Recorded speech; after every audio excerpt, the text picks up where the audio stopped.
All right, what is up? Welcome to the Spoiler Kings. My name's St. Kramer with Brian the Grizzly. And yeah, man. Everyone had a good weekend. First Monday of the year. How's everyone feeling? Good. Can't believe Yep. it. I can't believe we're almost 10 days into the new year. Already seems Yeah. like it's flying by. Yeah. Seriously. Yep. Dude, I haven't felt this good in, I don't know, about 10 weeks. You don't have to worry about a holiday or school. Nah, man, it's because the Bears actually won the game. So, Oh my God. And we beat the team I hate more than anything ever. Like, Yeah. Yep. Yep. You ever seen that joke, that little meme of like the guy celebrating? He's got the medal, he's biting into it, and it's like him all the way at the bottom, but he's doing the biggest celebration. That's me. Wait, it doesn't matter because it's Green Bay. So yeah, we beat Green Bay. That's all that matters. It's the only thing I care about. All the memes of Caleb Williams, he's undefeated in Lambeau. He said, "I'm undefeated in 2025, guys. I'm undefeated." Nice. Yeah. Hey, yeah, that's funny. Having a perfect year so far. Oh, jeez. But yeah, that's tomorrow's show. That's Penn and Grizzly. Talk about that. So if you guys are into sports, especially if you're into football, go check out Dynasty Pylon. That's our other channel. I am officially past the halfway point in the book. Nice. It's already out. Walking to the next silo, seeing all the other silos. Man, it's a really good book. And the fact that I realized I'm only halfway through. Yeah.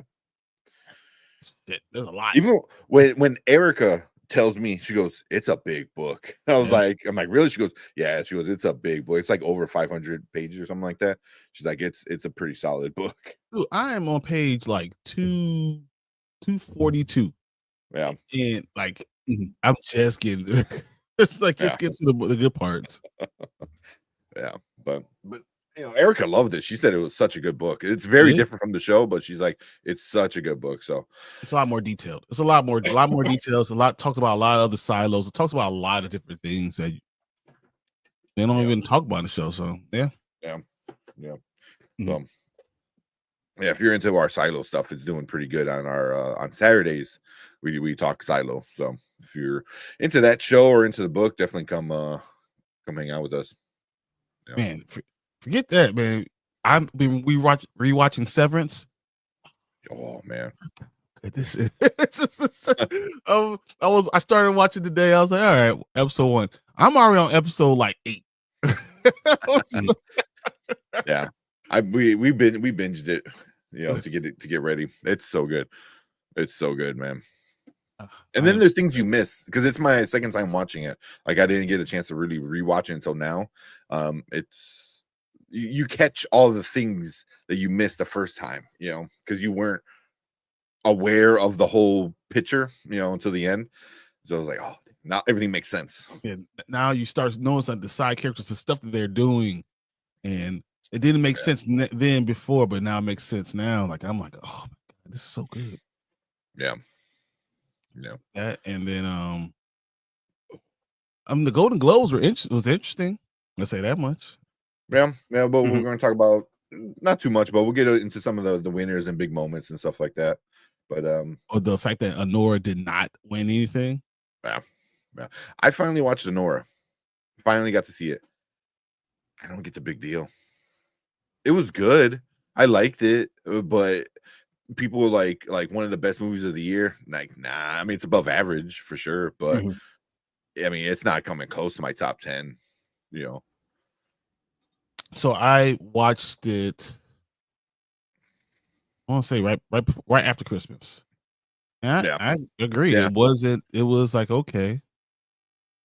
Yeah, I thought it. Yeah, I didn't necessarily think it was the masterpiece everyone's touting it as. I thought it was good. Don't get me wrong. Mikey Madison was really good in it. But it reminded me of Pretty Woman. Just more modern. There's obviously some differences, but I mean, it had kind of the similar beats though, I'm like, and that's a way better movie than Honora was.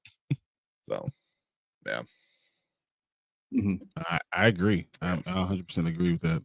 Because it was good. I mean, I'm not gonna sit and try to tell you it's not good. It is good, but it's worth a watch. I'd say it's worth a watch at the very least. So we're gonna get to the Golden Globes. Talk some of the winners and losers and some other things. And then we're gonna get into hopefully our best and worst, because we didn't get a chance to do that last week or over the weekend. So hopefully we get into that. We'll get into Mayfair witches, because we're big into the Interview with the Vampire, the Anne Rice Immortal universe. Season 2 just started, so that shouldn't take too long, I don't think. Nah, man. Yeah. Hoping things are gonna be different, but it just keeps on more of the same. But you know what? So like we'll see. There's been shows that have done better, the season 2, you like, okay, this is really, really good now. Halo's a perfect example.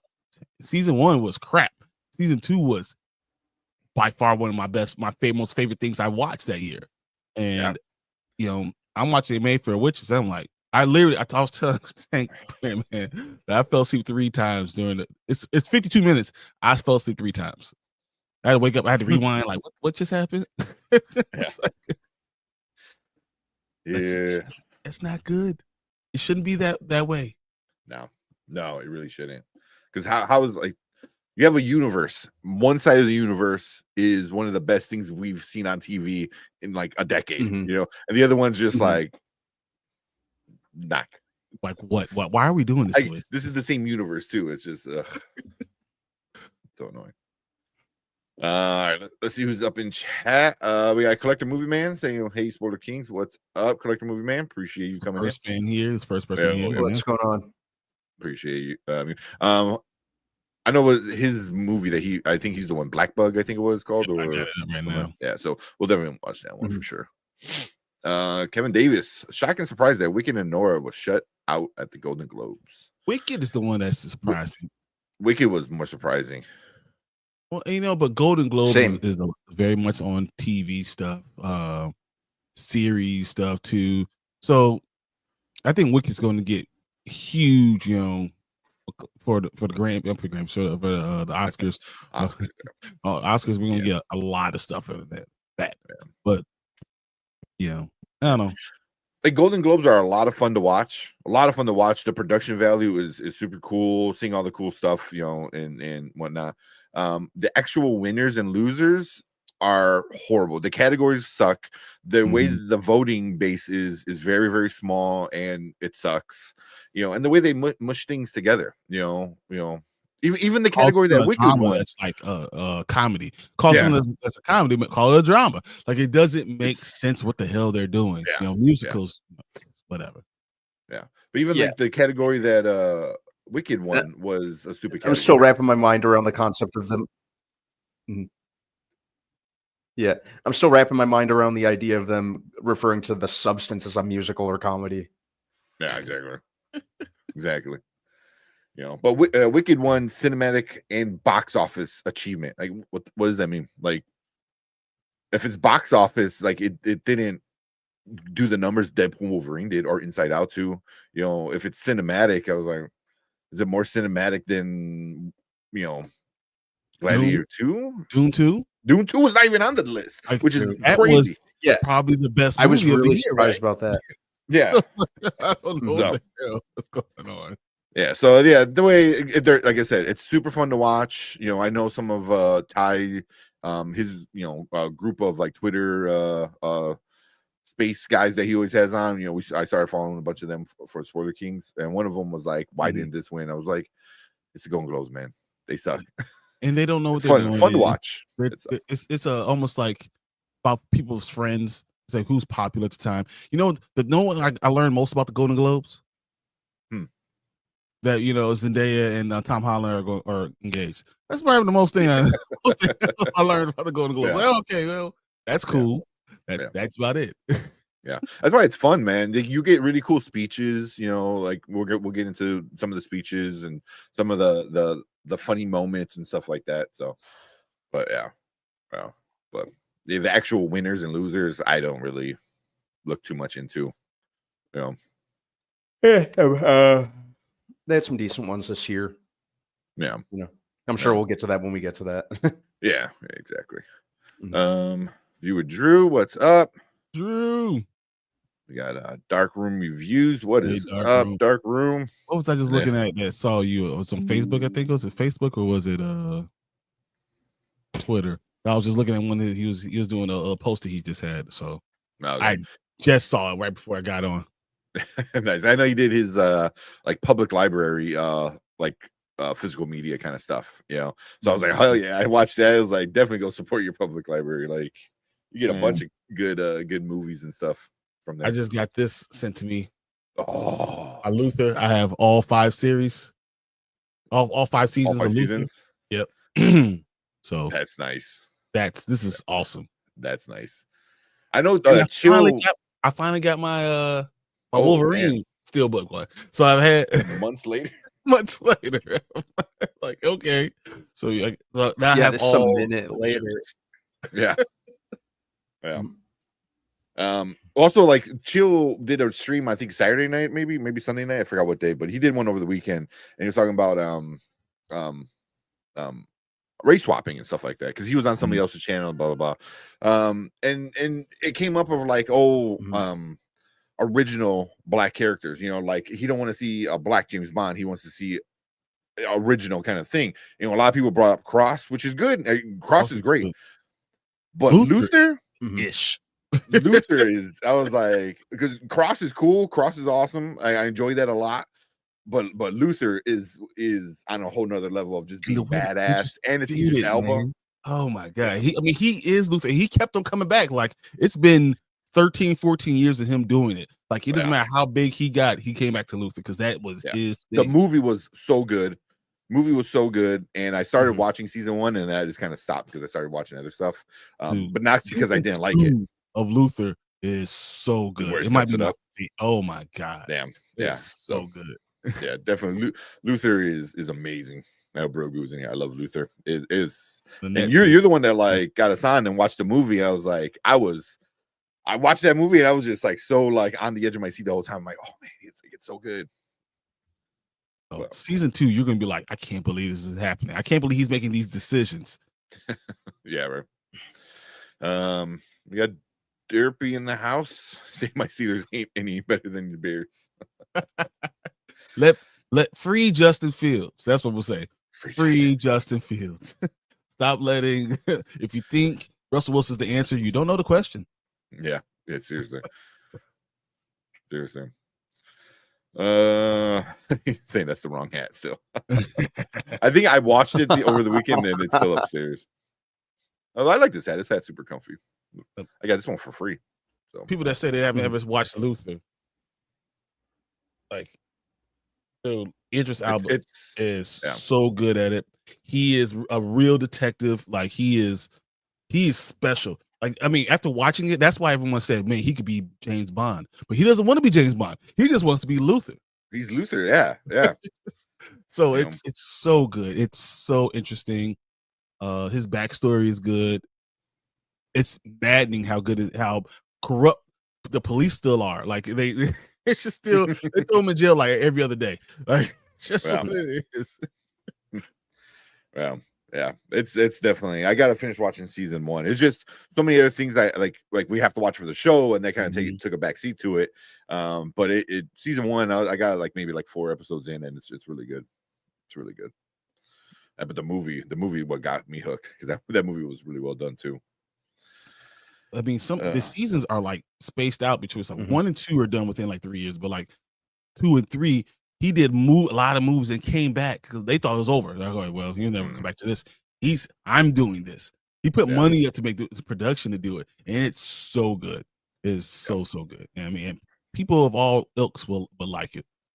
Yeah, whether you want like violence, a good backstory, good story, detective work, like it's got like James Bond. It's got James Bond vibes, like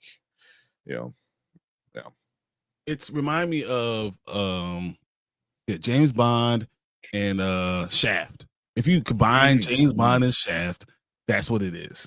Yeah, that's a good way to put it. Instead of having the leather coat, whatever, he has his leather trench coat. He has his regular trench coat. He is just it though, and he don't care about brushing his hair, and he still looks pretty good. Man. I was like, man, that's all you got. You need to look old. When you get older, you just look better. You know, like I'm like, man, I'm mad. I'm like, if I didn't brush my hair, people would be pissed off. My wife would be like, look, bro, you need to do something. It just Elvis doesn't wash his hair for 3 days, and he's like, yeah, it looks good. Yeah. So my wife like, man, whatever. That don't make any sense. Let's see, keep going. Say what's up to everybody. Brogu saying what's up. She's in the house. Yeah. Man, what's up? Yeah.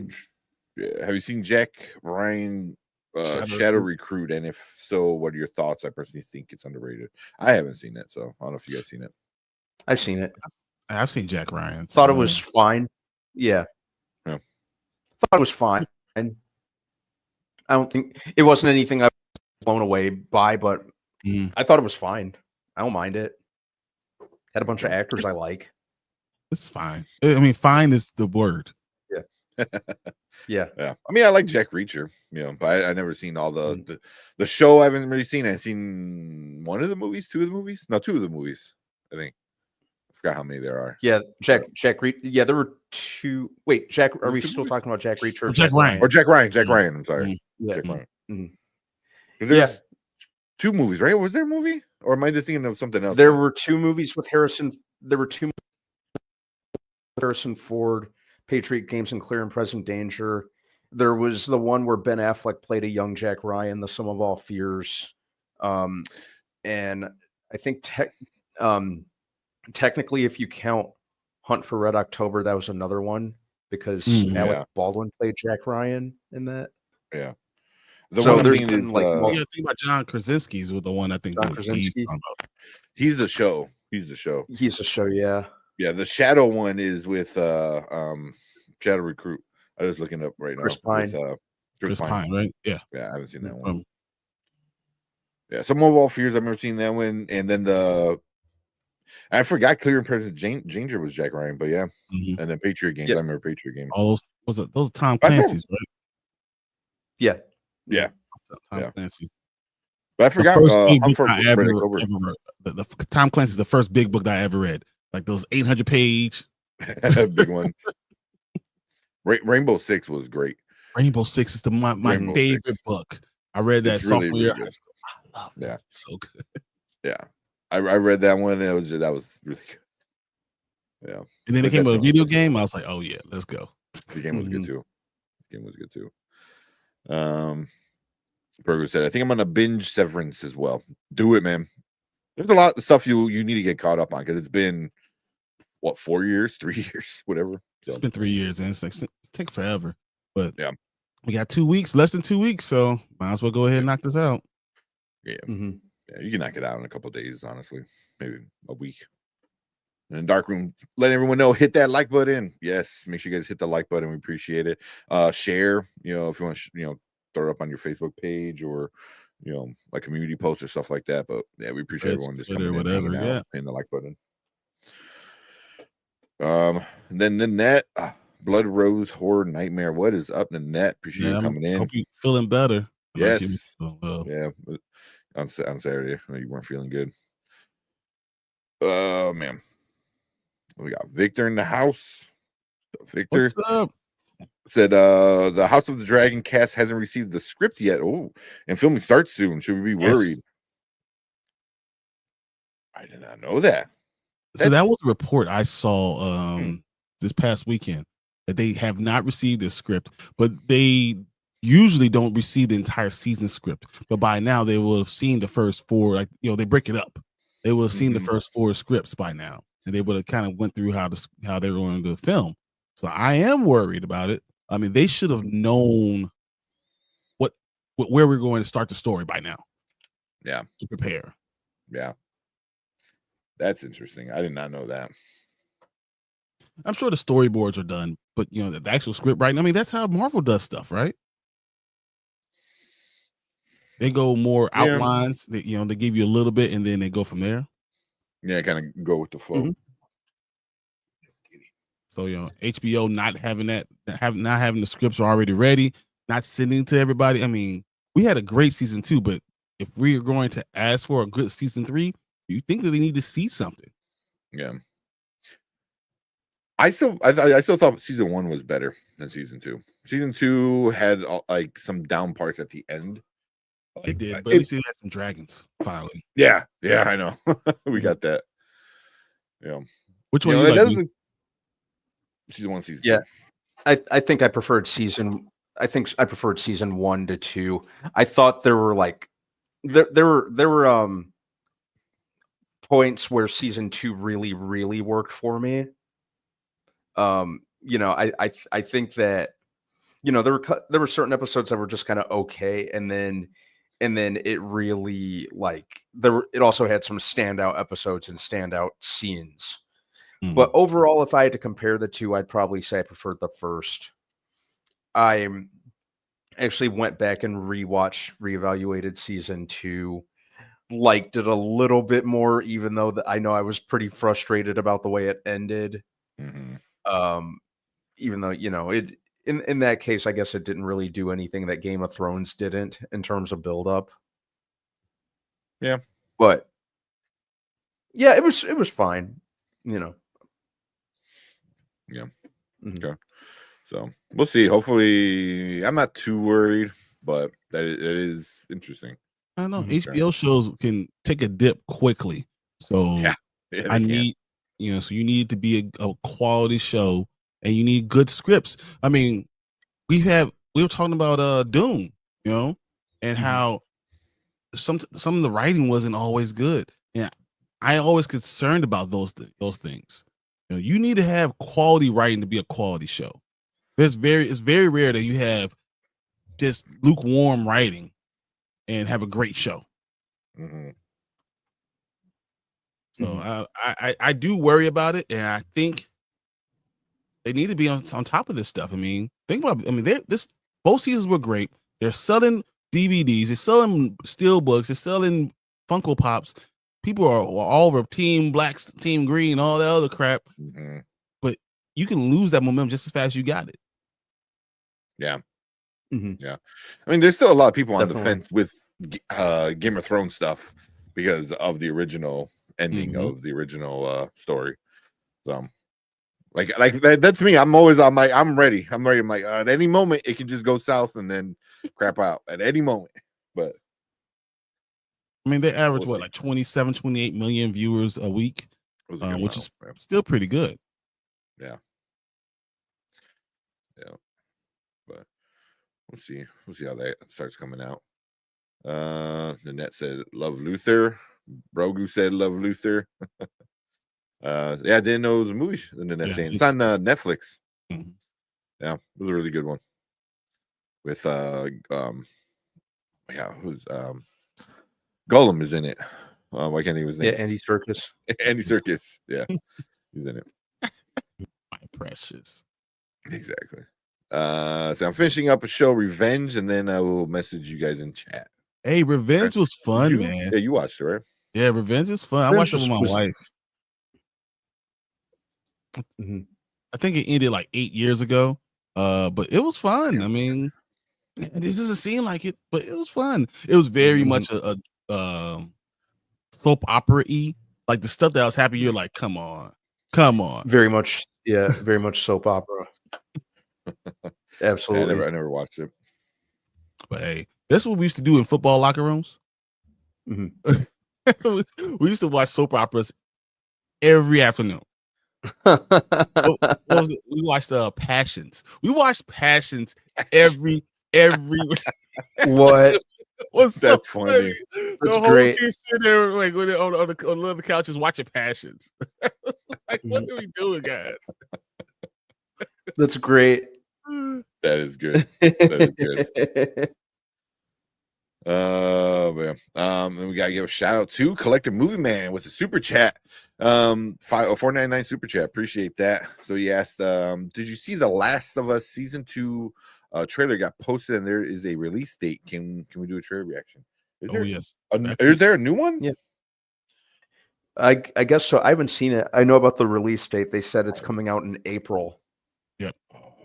This also is April. Which I thought was a good month too. I didn't see any major releases in April, so I thought that was a good time to kind of set yourself apart, away from Invincible. You're away from enough shows that you don't have to worry about it being bogged down. Yeah, heck yeah, we're gonna do that trailer. It came out 2 hours ago. Yeah, from Max. Yeah, heck yeah, we're gonna definitely do that trailer. We can do back-to-back trailers right now.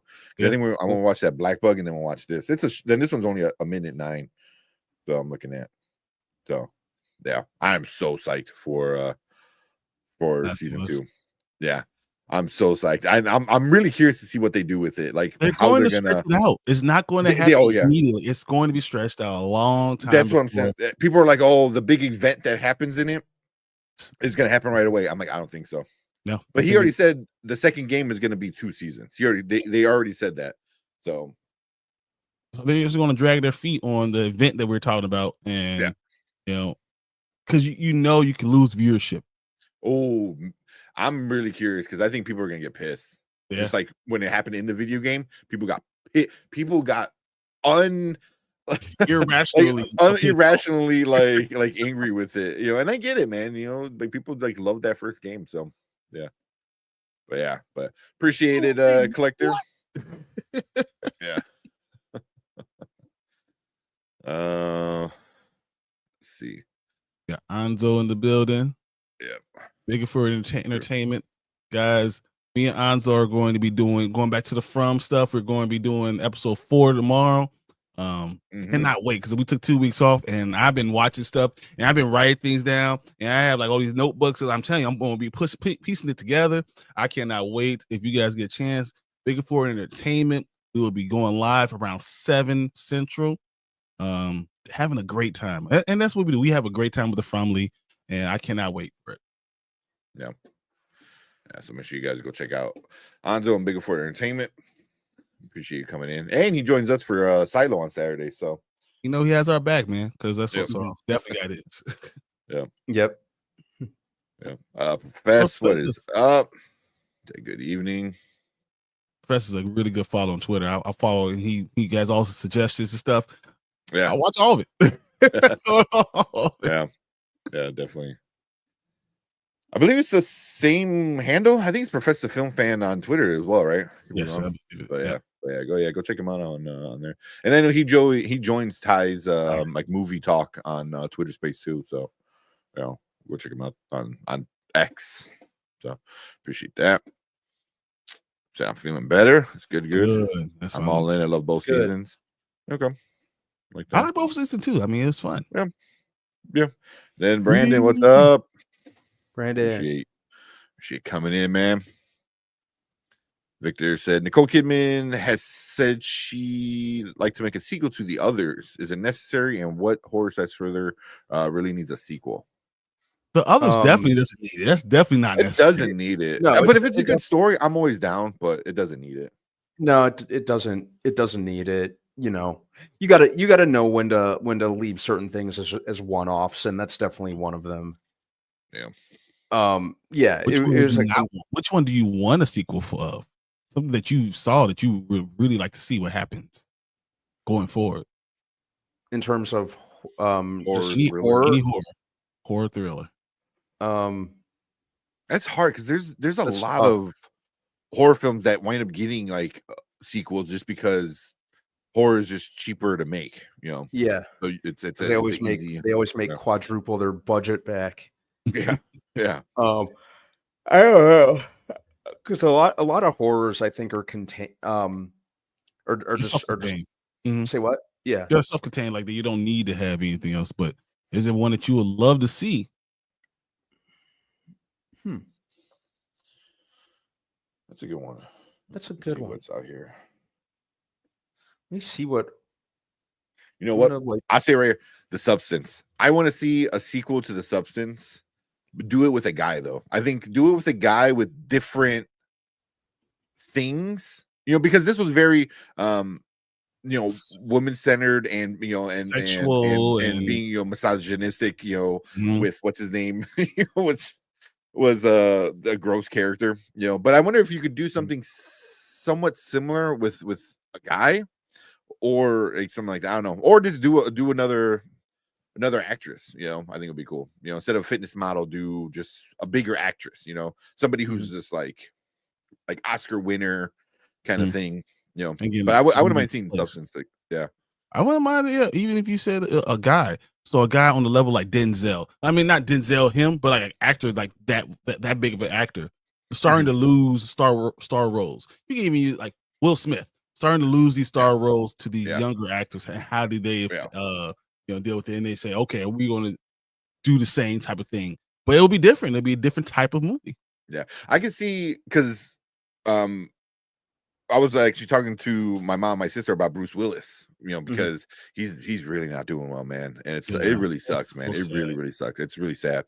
But seeing something like that with the substance would be interesting, where like this peak actor who's like great and then gets debilitated, because then it becomes a different issue of becoming the other person for those 7 days when the other person is so detached from reality because of whatever illness they have, So it's like, so it could be like the wife is forcing the husband to do it. I can see something like that, because in order for her to be at that level with money, like he needs to keep acting kind of. I don't know.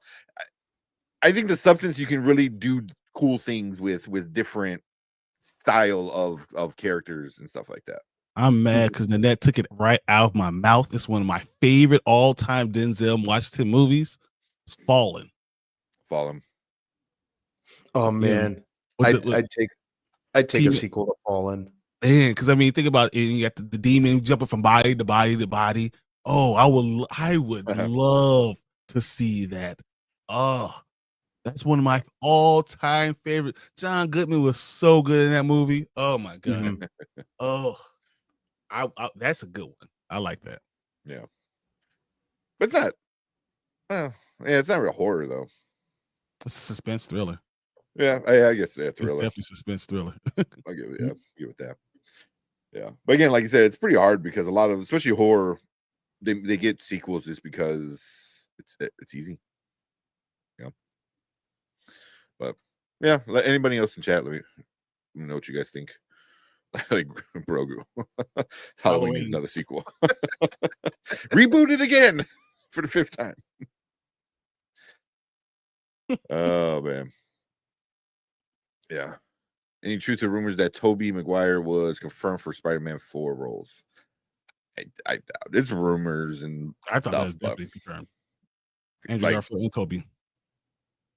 For Spider-Man 4? Yeah. Or no, 4 Spider-Man roles. I heard them in Secret Wars, but I heard they were going to be in Spider-Man 2, and which Marvel didn't want it. I don't blame them. Marvel just thinks that we shouldn't do this. Yeah, it cheapens what it says. Tobey Maguire and Andrew Garfield will return to Spider-Man 4. Really? Yeah, so they're going to cheapen everything that No Way Home set up. The idea for me behind No Way Home was, they were instrumental in helping the MCU Peter basically become the more classic version of Spider-Man. And now because now they're going to completely just walk that back. Well, so Spider-Man 4 is supposed to all take place in Battle World. That's why they're going to be in it. And it's going to be, they're going to be in it a lot more. So if you add all the time they're really in this movie, it's only like 12 minutes. Yeah. It's like 12 minutes of screen time. It's 12 minutes too long. No, I'm talking about in the last one, No Way Home. It's only like the last one. Yeah, it's only like, it's not as long as everyone thinks. It's at the end of the movie. It's not long, a lot of screen time. Yeah. The next time they're going to do it, it's going to be a much bigger, because they're going to be bringing, all these type of versions of Spider-Man. It's going to, so Sony wanted to be more like Across the Spider-Verse. Marvel's okay with some of it with them, but they don't want to bring every Spider-Man in. They don't want that, and they don't want them to be in it for the a longer role. But the script that they have right now, they are going to be in a lot. Yeah, that's stupid. But I mean, Battle World. If it's in Battle World, then they have to be in it. setting it on Battle World is idiotic. Yeah, if it's all set up in Battle World, that is kind of stupid. Because this is after Doomsday. Spider-Man 4 comes in after Doomsday. So if Doom still win Doomsday, it's gonna be Battle World, right? Everything after Doomsday is gonna be on Battle World. Yeah. And he's gonna take, Doom's probably gonna give him an opportunity to take everything back, and get everyone back that he won. He lost. Yeah. He's not going to be this from the last movie thing and totally get rid of that, all of that stuff. Get rid of all of it. Because they want them all in the movies. You can't not have it. I mean, that definitely seems like a cash grab. Hobgoblin. Yeah, would probably end up being Hobgoblin. That's such bullshit. It sounds so stupid. Yeah, that's a cash grab. Like Kevin said, even if Toby doesn't return to Spider-Man 4, this will make close to $1 billion for Sony Pictures. Yeah. Spider-Man 4. Will make just the name. Yeah. Yeah, I don't know how I think what Sony gets all the box office. I know the way they Sony and Marvel split it, because somebody gets all the toys and merch and somebody gets box office, something like that. I don't know what side is what, but I know they split up like all the profits for all the money and everything. So, but I know Sony gets a good chunk of it. So. And then shout out to Sully Streams. What's up? He goes, it's tough because a lot of best horror movies should be left alone. Yeah. Very curious to see how the sequel to It Follows turns out this year. They even started filming it yet? I don't even think I've heard they announced it like a year ago. I thought it was almost done filming, but I have to check it out better more. Yeah. And it's always they always suck, man. Not always, majority of the time. Like if you guys ever seen The Descent, like the first one was really good. I enjoy it a lot. The second one was so stupid. It was just like a copy and repeat, and the reason why they went down there was it was not good. It was not good. But the first one, if you ever seen The Descent, it's such a good like scary movie. I enjoy it a lot. Yeah, I like The Descent. Yeah. Second one wasn't the hugest fan. Yeah, because it wasn't good. The concept of why they were in the hole wasn't good. So like, and no one in their right mind who was involved in the first ordeal would willingly go back to that. Exactly. That's they lost me from the beginning there. Right from the start. You got to go back. What? Yeah. Seriously? I think. Oh, why is she? I forgot why she's forced down there, but I think she forgets or something. It was so stupid. It was. Even McGuire doesn't return. Oh, I said that one. See if I missed any. Yeah, we missed like a few. Yeah, but I'm gonna probably just skip around. You gotta say that one. There you go. Y'all, my favorite channel from Big Four Entertainment, except for his three. Except for his 3 channels. This is. I mean, Anzo, it's like I watch all this stuff. So OOC, we got Chaos Central. We're gonna do all. I think they're gonna be on Friday doing another tournament. Tournament, yeah. So I mean, I'm all about it. Yeah, yeah. They're going to make a movie based on the game Helldivers. Will we enter an era of good sequels? That I didn't hear. I wouldn't be surprised, but yeah. I'm gonna be back. So I want to get a glass of water. Okay, and when you come back, we'll watch some trailers and get into stuff. Okay. But Helldivers is just basically Stormship Troopers. It is Starship Troopers. That's all it is. And there's already been 4 of those, right? 5 of those. Yeah, it's been a bunch of really bad ones and one good one. Yeah, but propaganda is huge. So yeah, all big time, so big. It's so good. I had a class in college all about Starship Troopers propaganda. Oh really? Yeah, that's a class I would have definitely take. I would have definitely taken it because like the only person I was able to talk to about that, because everyone's like, "Oh, it's so fun," but I'm like, "Yeah," but the deeper message of like, you know, the militarism and like fascism and just like colonizing, and like it was like I remember like one of my friends was like, "What the fuck are you talking about?" And I was like, "Never mind."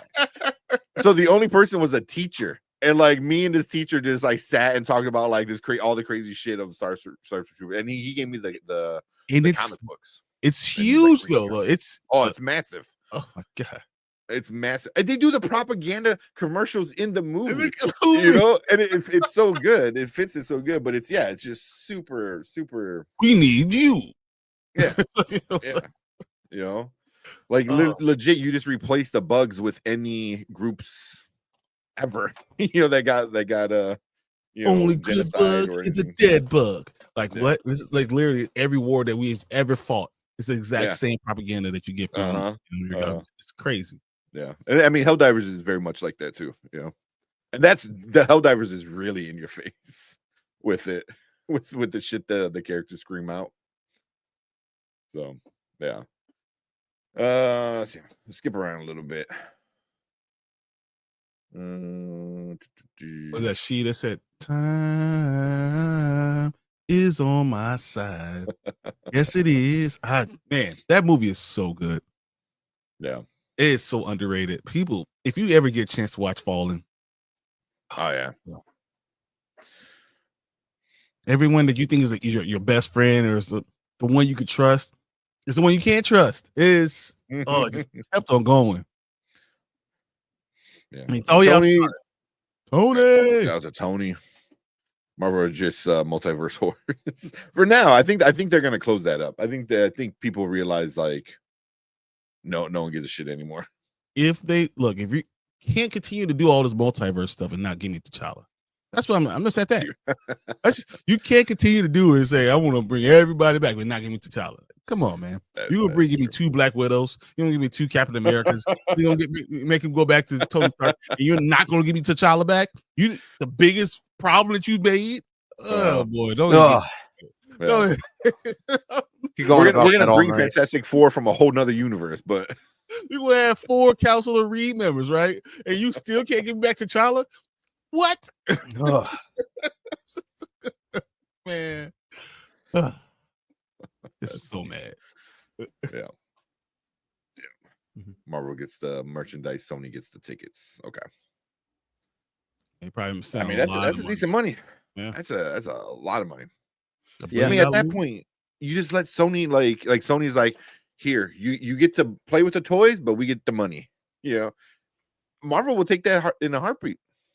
The merchandise, Marvel makes so much money on merchandise, and then also the movie sales. Mm-hmm. You know, I mean, you know,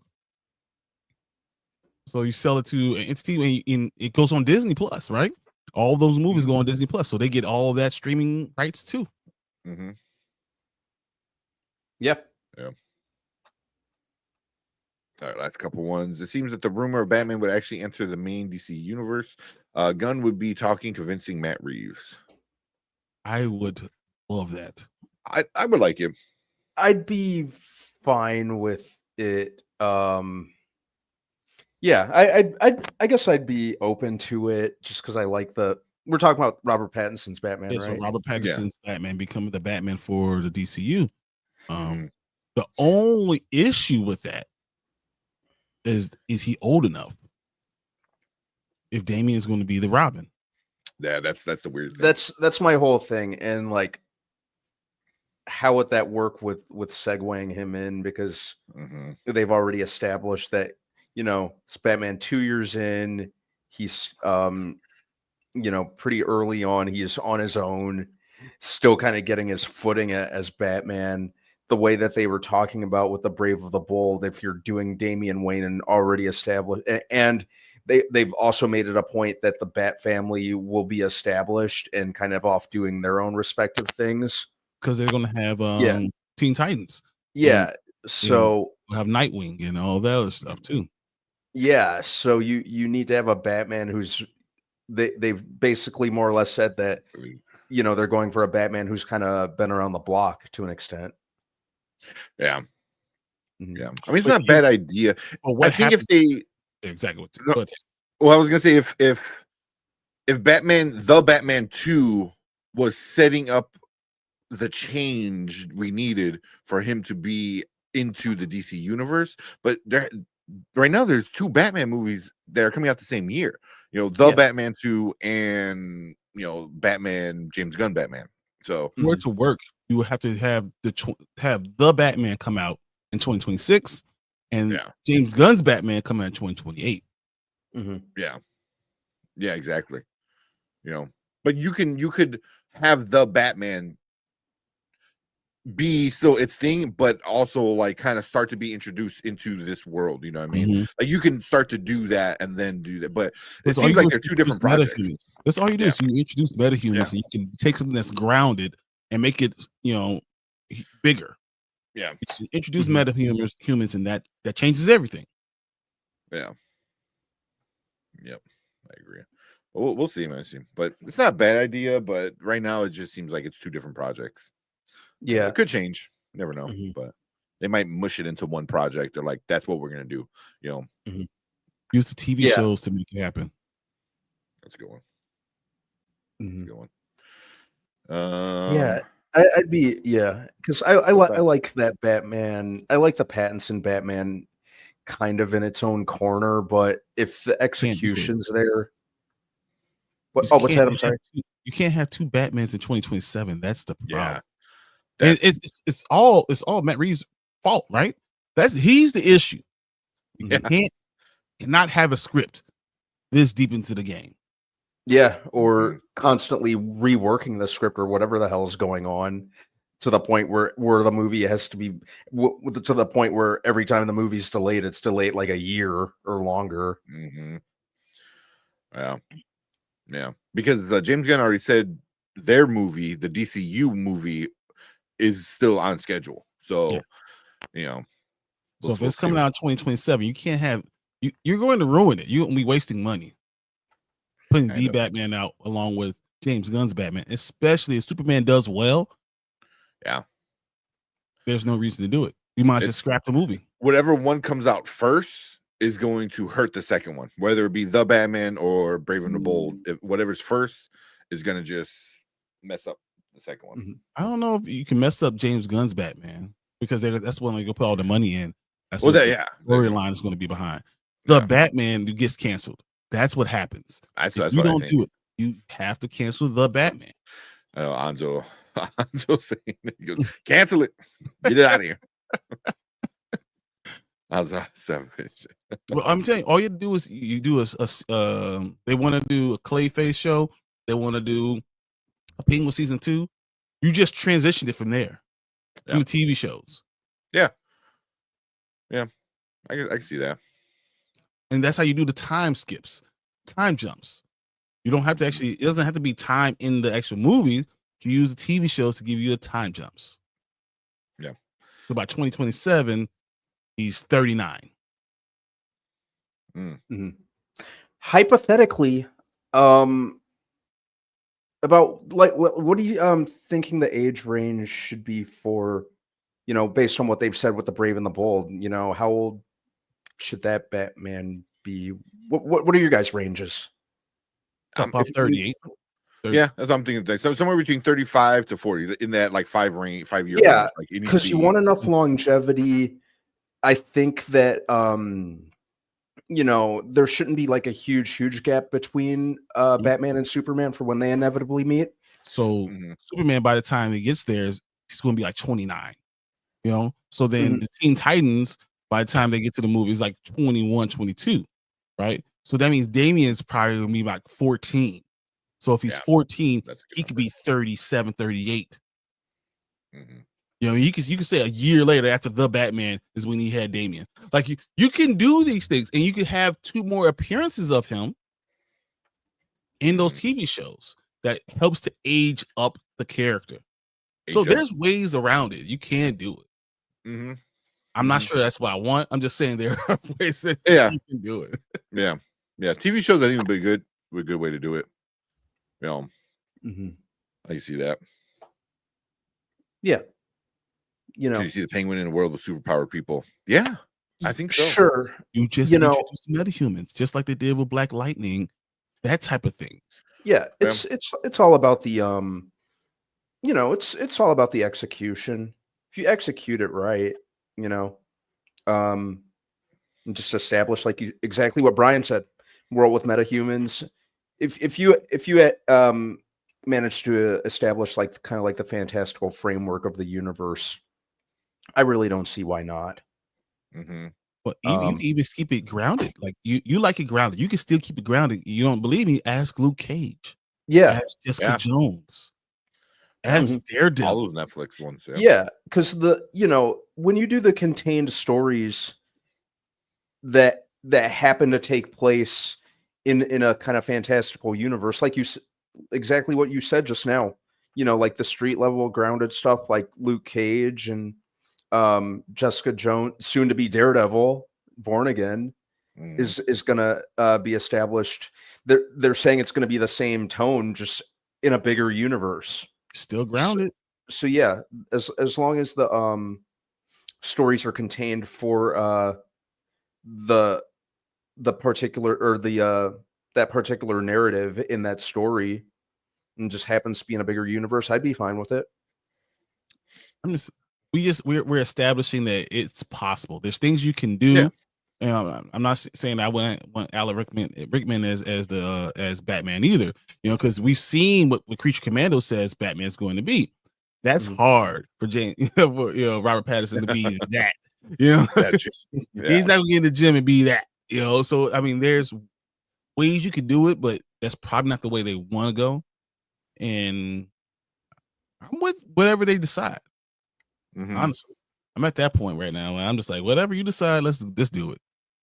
Mm-hmm. Yeah, that's how I am.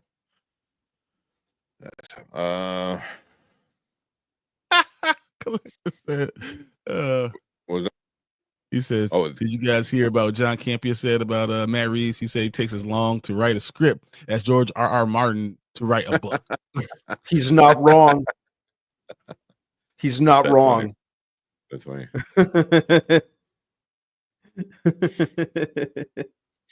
That's funny. R.R. Martin. Yeah. And our last one, then we'll get into our topics. Ty said some news Lumen gave on our stream is that Ari Aster's next film is in black and white. He has seen a couple scenes and they were in black and white. Okay. That's right up his alley. Yeah, that checks out. Yeah, that checks out. And I'm always gonna give Ari Aster a watch, like for sure. Yeah. Ari Aster and Robert Eggers. I'm always gonna at least watch anything that they put out at least once. Todd Campea is a bum. I know. Ty's not a big fan. I understand, and you know where it comes from. You know where it comes from. It's from out his own mouth, and that's always the danger, So I hear you. I don't know. I just don't listen to him as much, but I like the way he sets his show up. If that makes sense. I like the way he sets his show up. But do I just want to listen to him? Probably not. Honestly, that's just not my cup of tea. Yeah, I listen to him every so often, maybe a couple times a week. I probably agree with him less than I do more often, but watch the show every day. That's where I get most of my news. Okay. He has a lot of news. He does. Yeah. And he's been doing it for a long time. So he's got his format down. All right. Last one, then we'll get into it. Mr. Freeze may actually be a villain of Batman 2, according to several rumors. I could see it working in the movies. That's what I heard. I heard Freeze. I heard Clayface. I've heard mostly. You can do it that way as long as you introduce metahumans. If you introduce the drug that that Penguin was pushing, causing metahumans, just like they did in Black Lightning. The drug that they're giving everyone, it's a mushroom, so it's a fungus. It affects people different, or they can start to be altered or evolves into a thing. It gets in with your DNA and it pulls out something that you didn't see that wasn't there before. Especially if it's 10 years before the Superman movie, it allows. Exactly. I like that. Exactly. I mean, that's what they did with Black Lightning. The drug that they're giving them unlocked something in the sickle cell thing that they had, unlocked it and gave them these superpowers. So you can do that, introduce metahumans, and take a grounded show that has no more powers into that movie that works with Superman and Wonder Woman and the Flash and all those things. Which I'm still holding out for Grant Gustin to come to Flash again. So whatever. That'd be cool. You might be holding out for that for a while, but that would be cool. I do like him. We're not going to hear about the Flash for 3 years, but yeah, at least, man. At least, if not, maybe like 5 years. If not longer. He's part of the second chapter or whatever. Yeah. That's funny. But cool. Let's get into some of these trailer reactions. We'll watch this Black Bug, and then we'll do the what's the other one? What's the other one we were just talking about? Last of Us, yes. Do that one. We'll do those kind of back to back, and then we'll get into some of our topics. All right, bring that up. Make sure we're good. All right. Is that what it's called? Black Bug? Black Bag. Black Bag. Okay. All right. Let's watch some trailers. Let's go.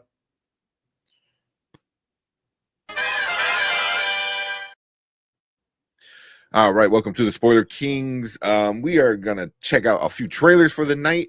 So if you're watching on the replay, appreciate you guys coming in. Hit that like button, hit that subscribe button, and you come join us live and be part of the trailer reaction and part of the chat live every Monday and Thursday. But with that down, we're gonna check out the new trailer that one of our chat members recommended, Black Bag with Cate Blanchett. So I haven't seen this, so I always love a good recommendation. Collector Movie Man, knows his stuff. So this was definitely on our list to watch. So that being, check it out and then talk about it. Yeah. Wow. Yeah. Like that. Feels like if Mr. and Mrs. Smith was an actual serious movie. It was more tense, right? Yeah, more tense and stuff like that. It felt like the TV show mixed with the movie. And it makes you think, if I'm be real, you wouldn't want me as a spy, because my wife told me, hey, I need you to do this with me. I'm like, cool. but 10,000 people would die. I'm like, oh man, I better not look at them. We just better not come back to this area. Do I know any of them? Exactly. If it's just me and her, it's gonna be me and her.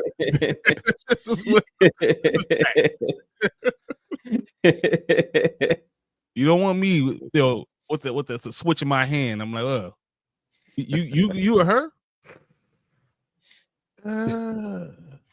Not gonna go good for everyone else.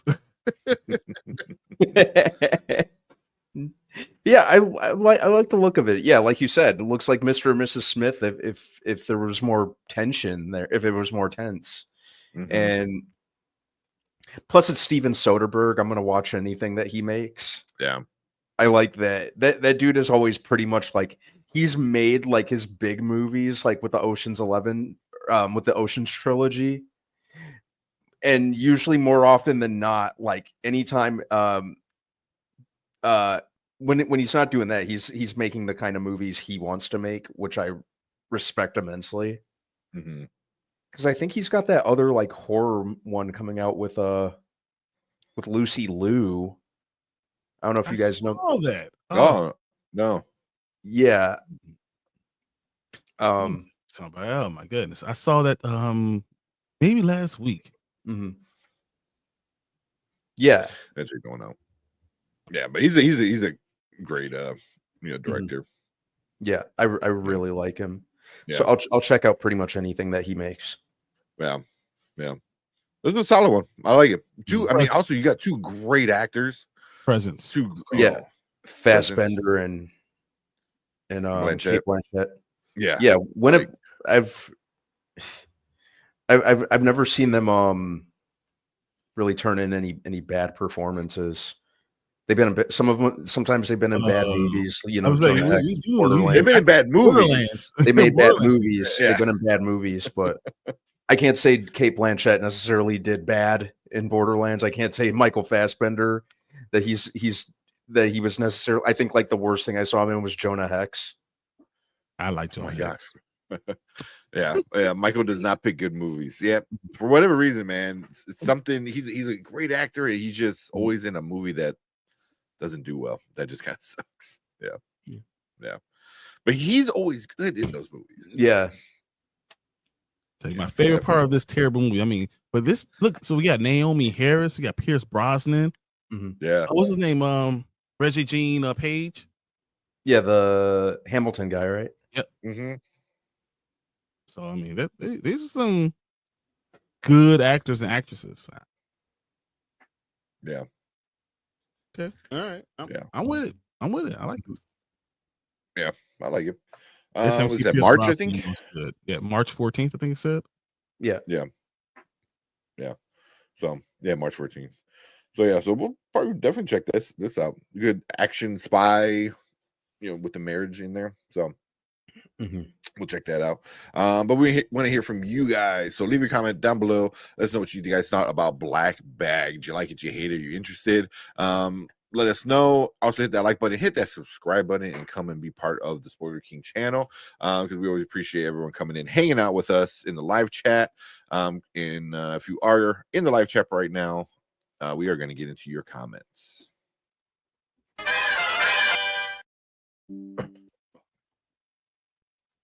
What you guys are saying about it. The reason I was interested in the movie was because of Pierce Brosnan. He's good. He's good. I really like Pierce Brosnan. Especially he's 007, so anything spy is like right up his alley. And he's just so smooth. I mean, one of those guys who you get better with age. I like it. I enjoy those things. He was perfect as Dr. Fate. Oh, he was perfect. Oh, he was so great to watch as That's Dr. part Fate. of the whole movie, man. Yeah. Yeah. That's who he was. The was that Reggie, whatever his name was? He was in the Dungeons and Dragons movie. He was the paladin that was like a douchey paladin, but he was like a good guy. I love that movie, man. Dungeons and Dragons. I really liked Dungeons and Dragons. Such a good movie. So, but yeah. But cool. Bring up the other trailer and watch that one too. Already ready. Cool. That Black Bag looks like a great movie. It does. It's like a good solid spy action flick. Yeah, and I like Soderbergh. He's like I said, he's my big sell on this. In addition to Blanchett and Fassbender. Yeah, good actors, good director. Hopefully, it's a win for Fassbender. A rare win. So all of a sudden, we know the movie sucks because Fassbender chose it. So no. Oh, he was in. I have the Magic the Gathering card. Yeah. That's cool. That's cool. I didn't know. I didn't even know they did cards for that. Me neither. Was it just for the movie or anything like that? And I really shouldn't be surprised considering it's Dungeons and Dragons, and that's the ideal thing to do. Why wouldn't you do that? Yeah, I think they're under the same umbrella now, right? I think Dungeons and Dragons and MTJ, Magic the Gathering, are under the same ownership, I believe. I could be wrong. The game store that I go to sometimes, that Wizard of the West Coast or whatever it is. Yep, they're all the same. Yeah. Yep. Yeah. Oh, look at that, man. There you go. For every character, it's a card worth $30 to $40 now. Heck yeah, man. Okay, that's why I was so upset. So I do a lot of Magic the Gathering. I haven't played in a while, but I have some decks from like the early 2000s when I was really big into it. I collect Lorcana a little bit, not so much because that shit gets pricey quick. That's the only reason I haven't been buying his money because I was like, I could. I'd be passing stuff all the time. No, it's you find it more now. But if you ever see chapter 1, buy it, buy it, man, because it's worth it. But man, they have a Moana 2 Lorcana card that came out with the movie. So if you went and got the special screening, then you got the Lorcana card, which is worth maybe like $40 now. Now, I mean, in a few years, might be worth some more. Yeah, well, Moana gets to $900 million, which is like right next week. We'll see. All right. Oh man. The Bag of Bones. Ooh, Bag of Bones was a good one. See, he didn't like that. She didn't like that. Yeah.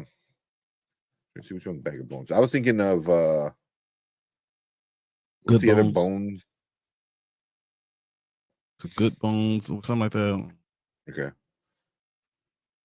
Oh man, I'm like Moana 2 is at $960 million. Oh damn! So it might hit a bill. It's close. It is 40 million away from a bill. 40 million away from a bill. I'm 39 because it's 960.9. So yeah, it's right there, guys. Wow. What's the other one? The Bones.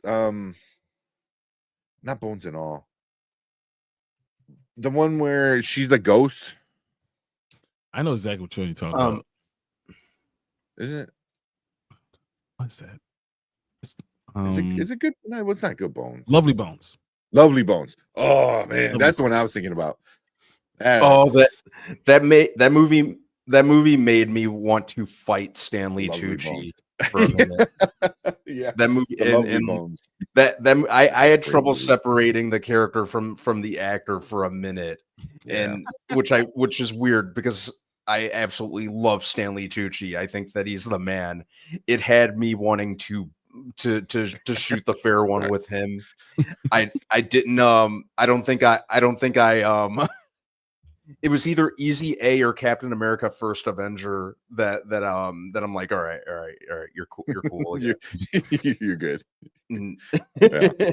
I still don't like Captain America First Avenger, but it's fine. It's not the best, but no, I don't like it. Oh, yeah.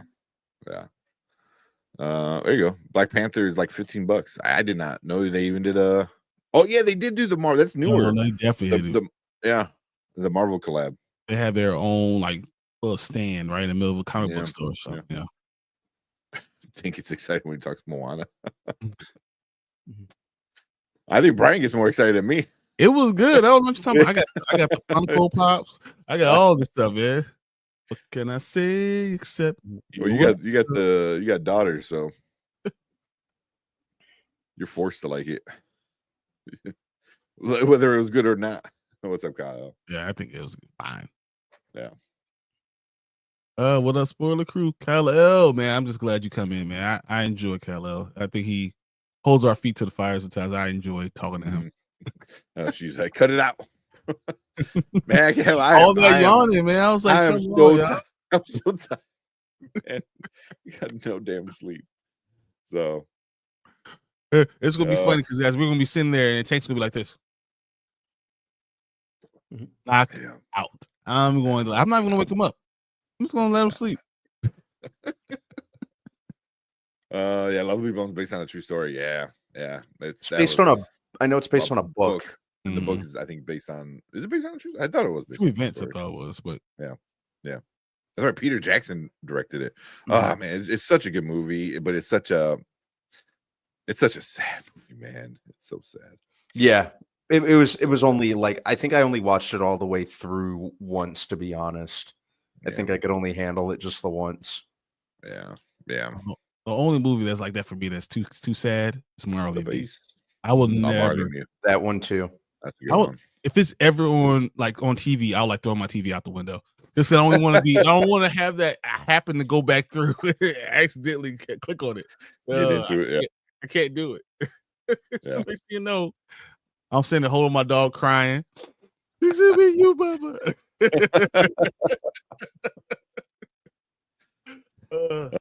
We got Ace every in the time house. he walks away from me, I'm gonna be crying. What's up, T? The Lovely Bones book got an innocent black man in jail for years. Did it? Wow. Making real in real life. This is what I'm talking about, man. Yeah. You go. Based on a true want to get story, on- not strictly based on a true story, but inspired by True events, somebody- right? true events. Yeah, Yeah. that's what I thought. Yeah, based on So- true events.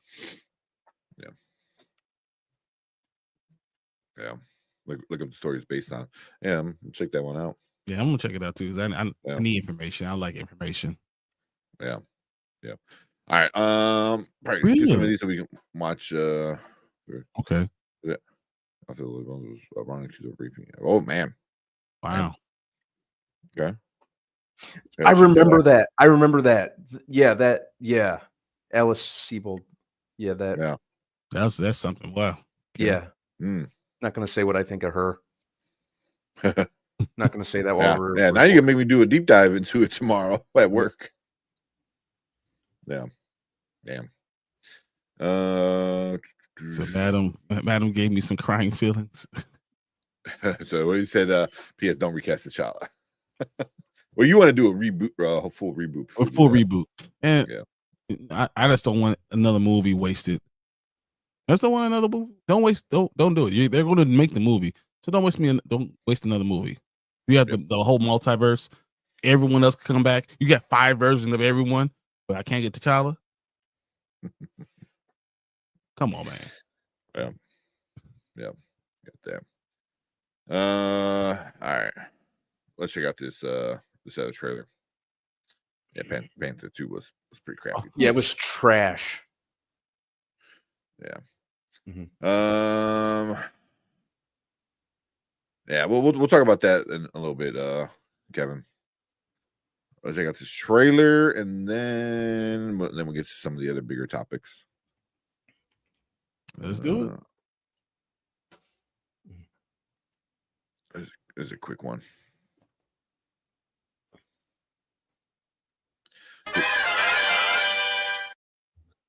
All right, welcome to the Spoiler Kings. My name is St. Kramer, Brandon the Grizzly, and we're going to check out the new HBO trailer for The Last of Us Season 2.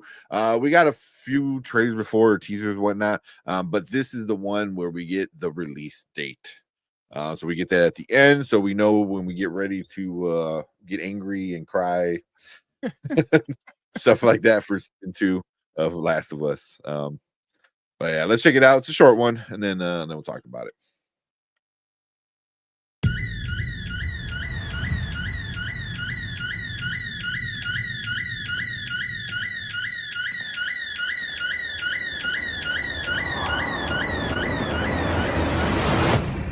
It doesn't matter Abby. if you have a code like me. There are just some things everyone agrees are just wrong.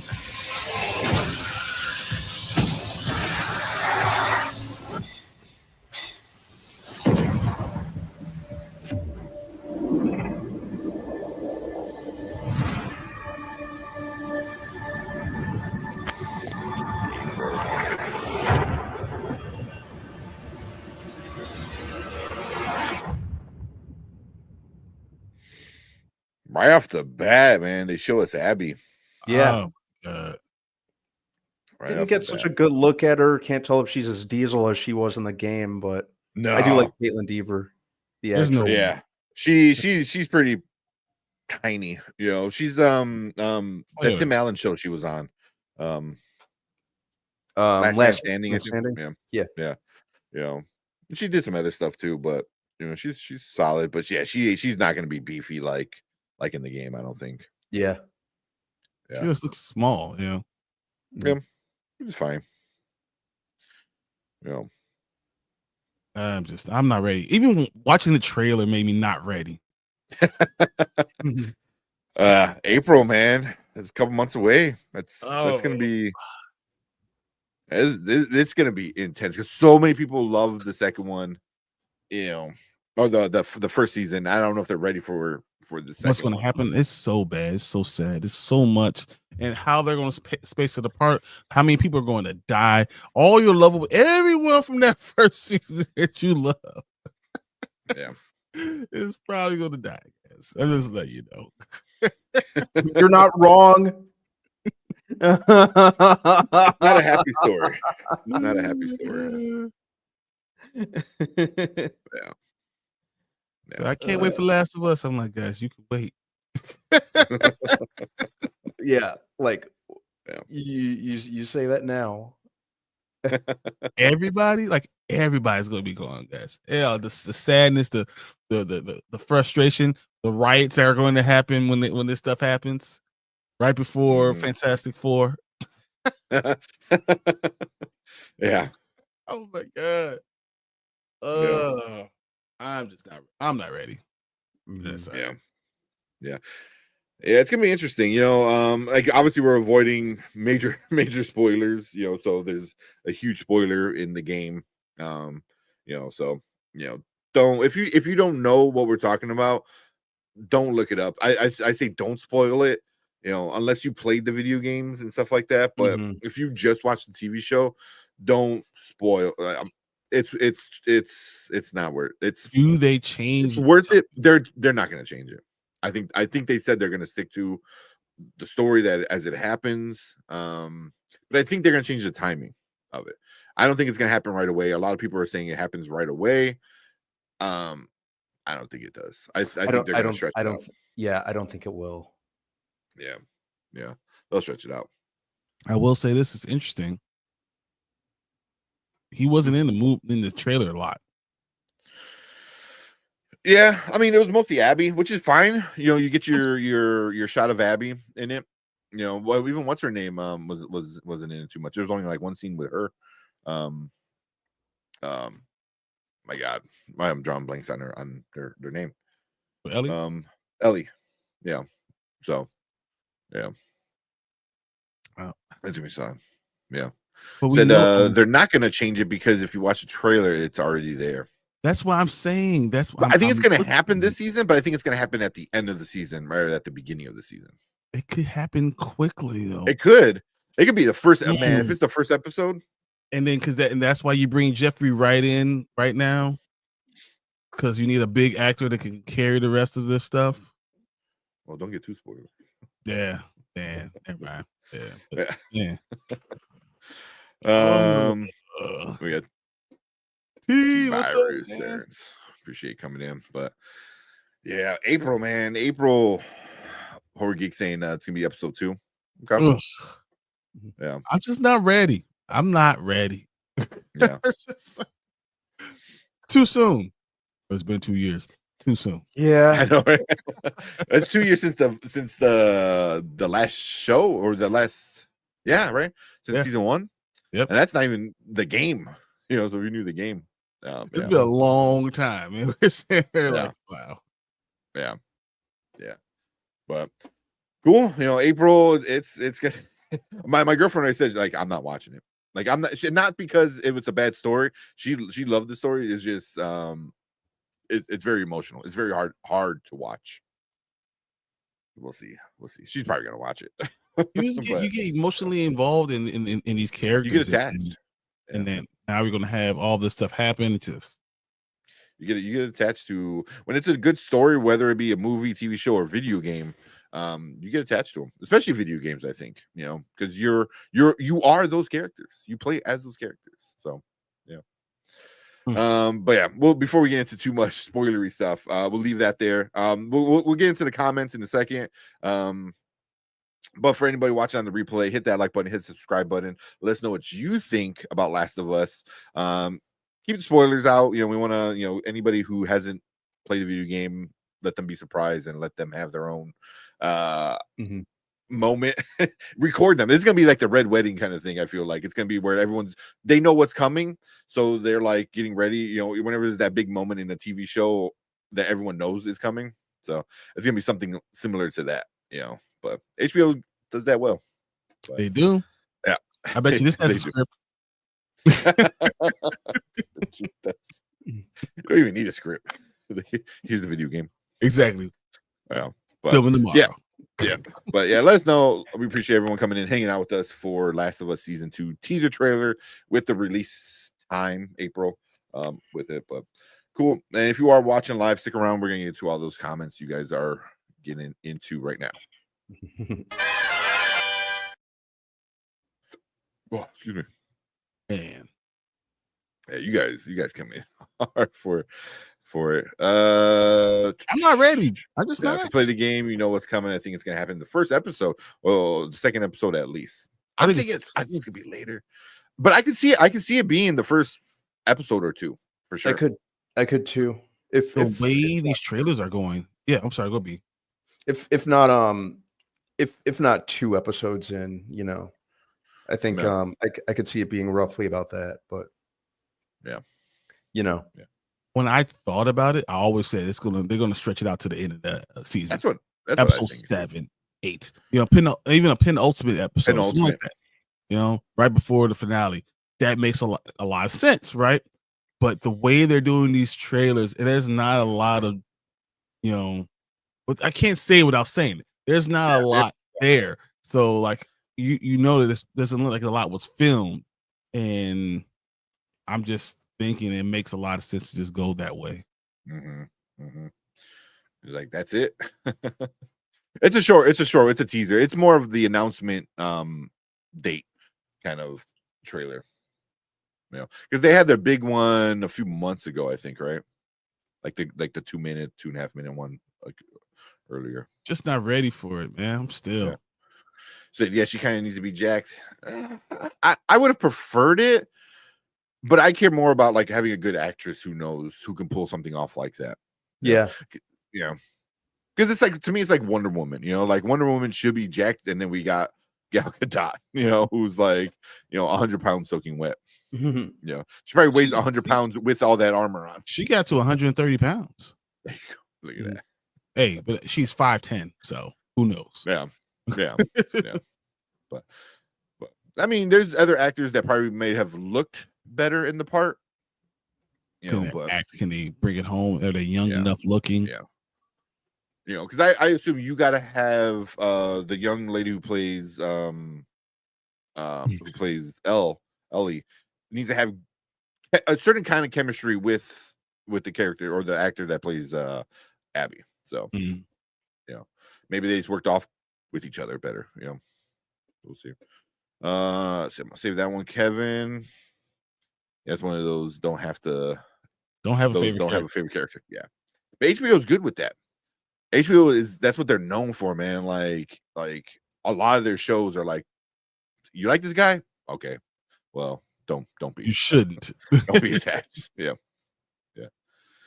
Terrence said, I'm not watching Last of Us Up because I don't like the second game or Abby. As far as I'm concerned, the story ends with part 1. Okay. There's a lot of people, man, that feel like that. You know, I feel that way a little bit too, man.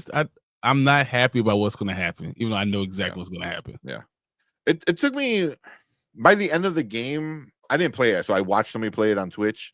By the end of the game, I thought it was a good story, but it's just right in the beginning of the game, it hits you with this giant thing, and you're just like, what? It kind of came out of left field, and it was like, fuck. So the whole time you're playing, you know, or for me watching somebody play the game, and the whole time you're sitting there like, what happened? Like what? It's you know, yeah. But it's like you can't say anything without saying it. Yeah. Well, I won't do that. End of episode 1. Fubu, Hulu, Live TV combined together will make money. I know. You hear that? Yeah. I mean, Hulu kind of sucks for Disney because they lost a shit ton of money with it, but because they had to buy out Comcast's chunk of it. I still watch Hulu. I have Hulu. I don't have YouTube TV. I have Hulu. Yeah. Well, I got rid of all of that, but I do have Hulu through the package deal with Disney Plus. So I watch. I used to have Sling Box or Sling TV, whatever, for $35 to have all those channels. Same. Yeah. Same. I went to YouTube TV because it was only like $40, and now it's Now it's I like think they're doing another. Yeah, they're doing. I think it's like 80, 85 now, which is crazy. I see that one, T, but I don't want to put it up in case anybody's, But yeah, I know what you're saying. I'm just saying, loved it. Very ambitious game structure. It was game story because the structure, the actual game itself was very much of the same style of the first one, just with a different story. Well, continuation of the story. Reminds me a lot of Attack on Titan. Don't use anybody. Yeah.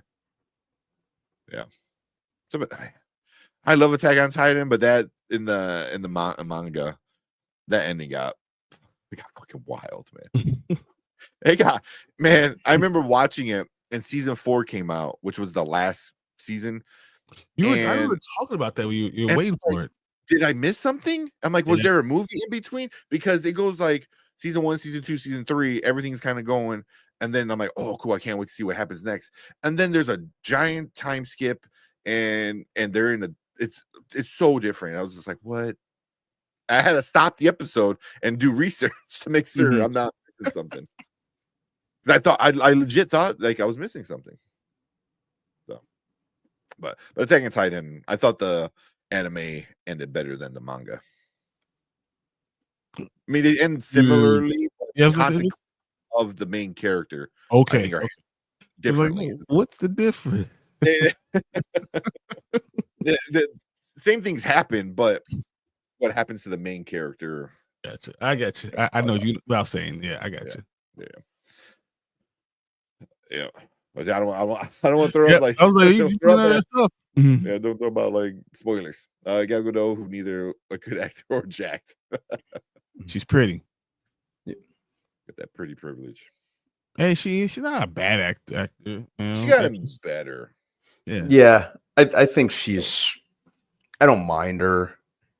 I thought it was I think I said this the other day. I think it was I found it kind of amusing that when Zack Snyder cast her as Wonder Woman, pretty much all the other Themysciran actresses had to basically use an accent to make hers make sense.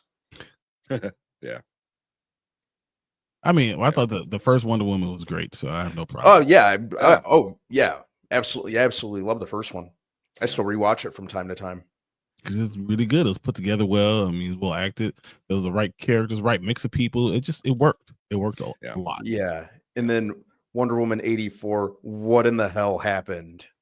Yeah, but and also if you're Amazonian, I mean, she does kind of look okay, right? Like the part because in an Amazon, like I mean, she's tall, Yeah, but I'm saying statuesque. Yeah, the blonde hair in the Amazon does not usually happen, guys. If you've been in the Amazon, I'm just letting you know that's not what's going on.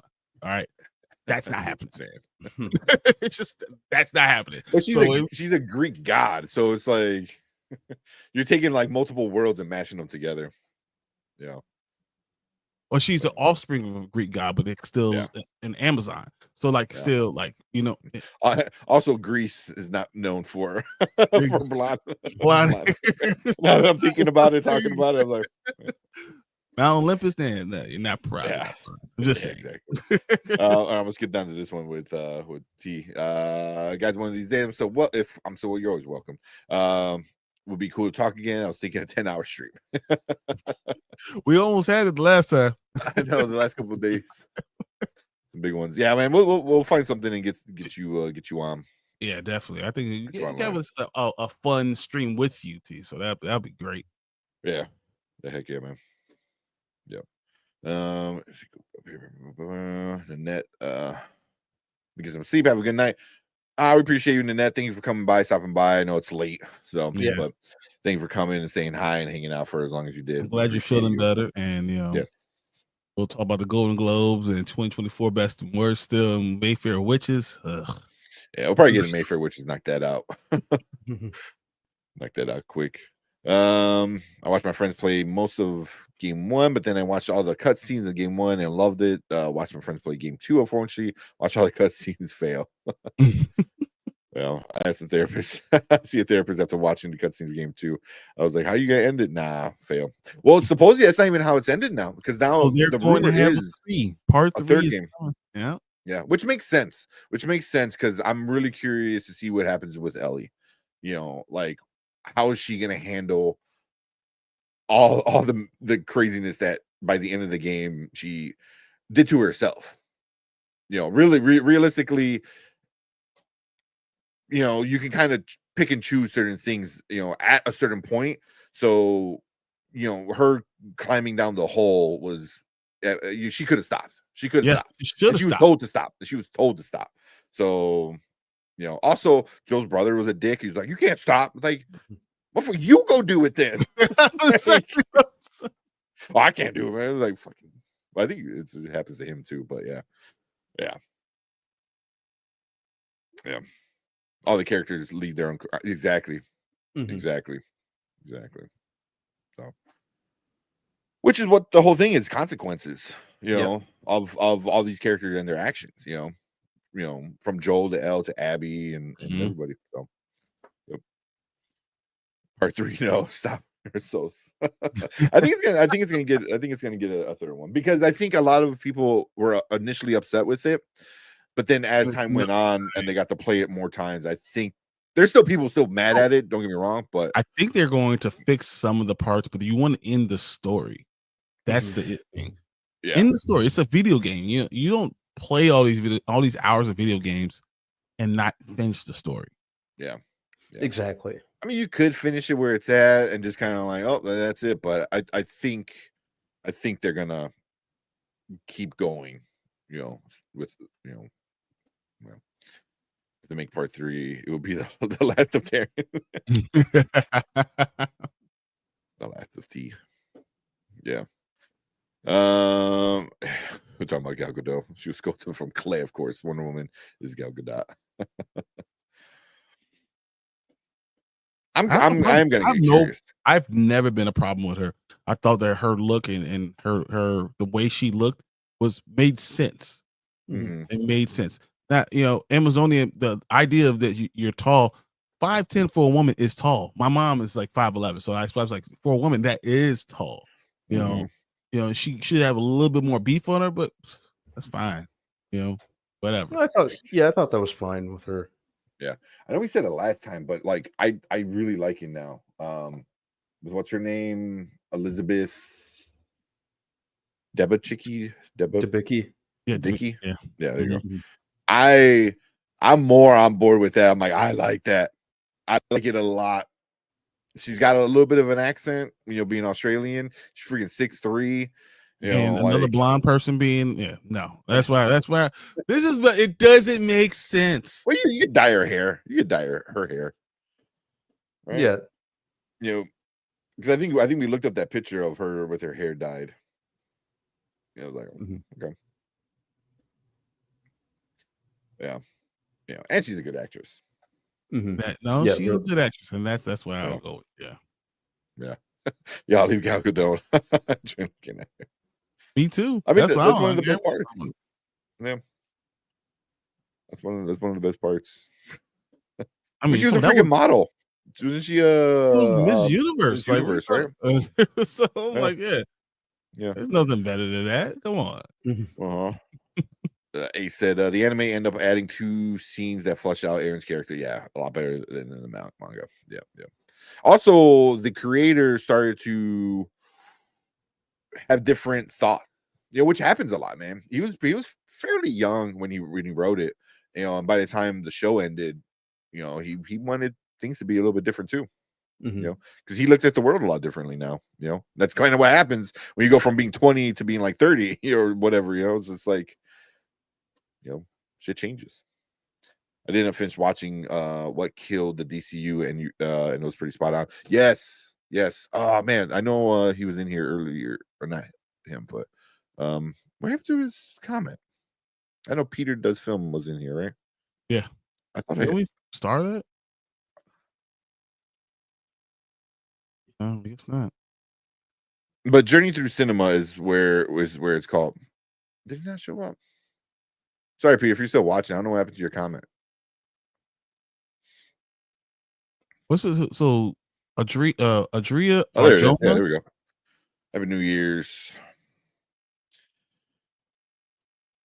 Yeah, Peter Meets Films. Go check out Peter Meets Films. Shout out. He didn't get a chance to be on our community Live. stream, so definitely get him on next time. But he does a lot of awesome, like, fun stuff. But it just made me think about movie tubers when you talk about the who killed the DCEU. But that's that was a good video. Cinema. That's a really good video. It's a really good video. Go check that one out. All right. Hold on. But who needs? That's funny. I'll be good with her. Oh yeah, I'll be good with this. There we go. Yeah. Come on, man. And I can look at her and I'm with it. This is it. No. Just saying.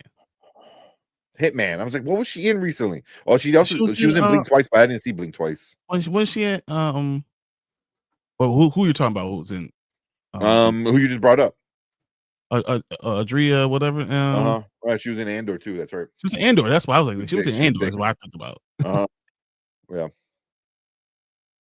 Yeah. I'm always down in Puerto Rico. Oh, she's Puerto Rican? I didn't know she was Puerto Rican. So I'll be down 5'7". It's tall, but tall enough. Throw some heels on her. Call it a day. You have to get a little bit stronger. To be shorter, I think you need to be a little bit thicker. That's just my part. If you're taller, you're long and lengthy, that's one thing. But if you're going to be a little shorter, then you need to be a little bit. Yeah, you got some muscles. Yeah. I'll go with that one too. I like that one. As she said, give some steak and potatoes, get some cornbread. Cornbread diet. We good to go. Cornbread. Get you a biscuit. Let's go.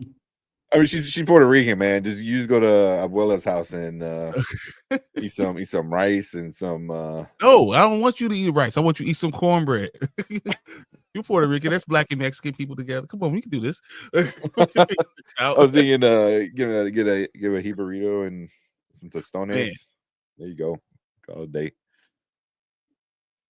day. Congrats on the channel growth, guys. Terrence has been paying attention. We appreciate it, man. Thanks, man.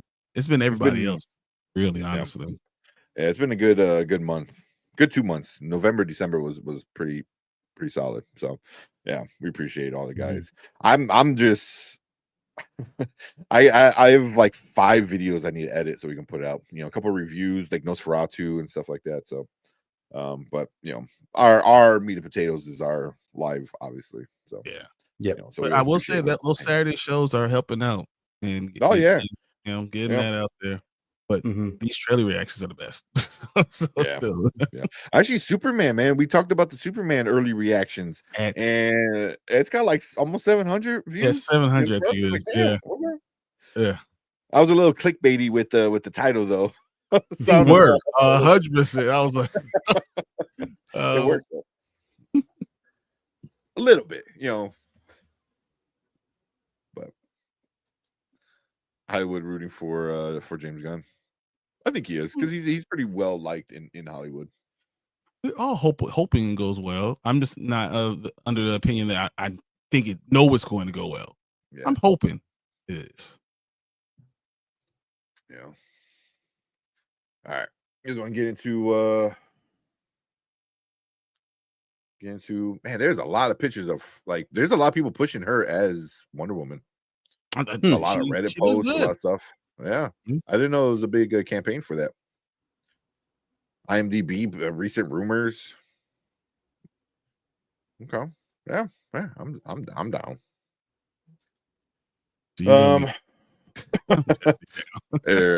Let's get this Mayfair witches out of the way. Feel it could be over and done with. Quick. Yeah, we should be able to do a quick one here. Yeah, we need to. Yeah. You gotta do what you gotta do for the channel. Like I said, I don't like going too clickbaity, but it was clickbaity, but also still it was right. It was still it wasn't like because all I was gonna do was like, oh, the early Superman reactions are mixed, and I'm like, what if I just go Because I see one of the other movie tubers do something like that, and it did well. So I'm like, so all they did was just take away one word and put the ... And I'm like, okay, I like that. Yeah. And then we had a good conversation about it too. So, but let's get this thing started so we can get out. Yeah. All right. Where we at? Let me get the title real quick.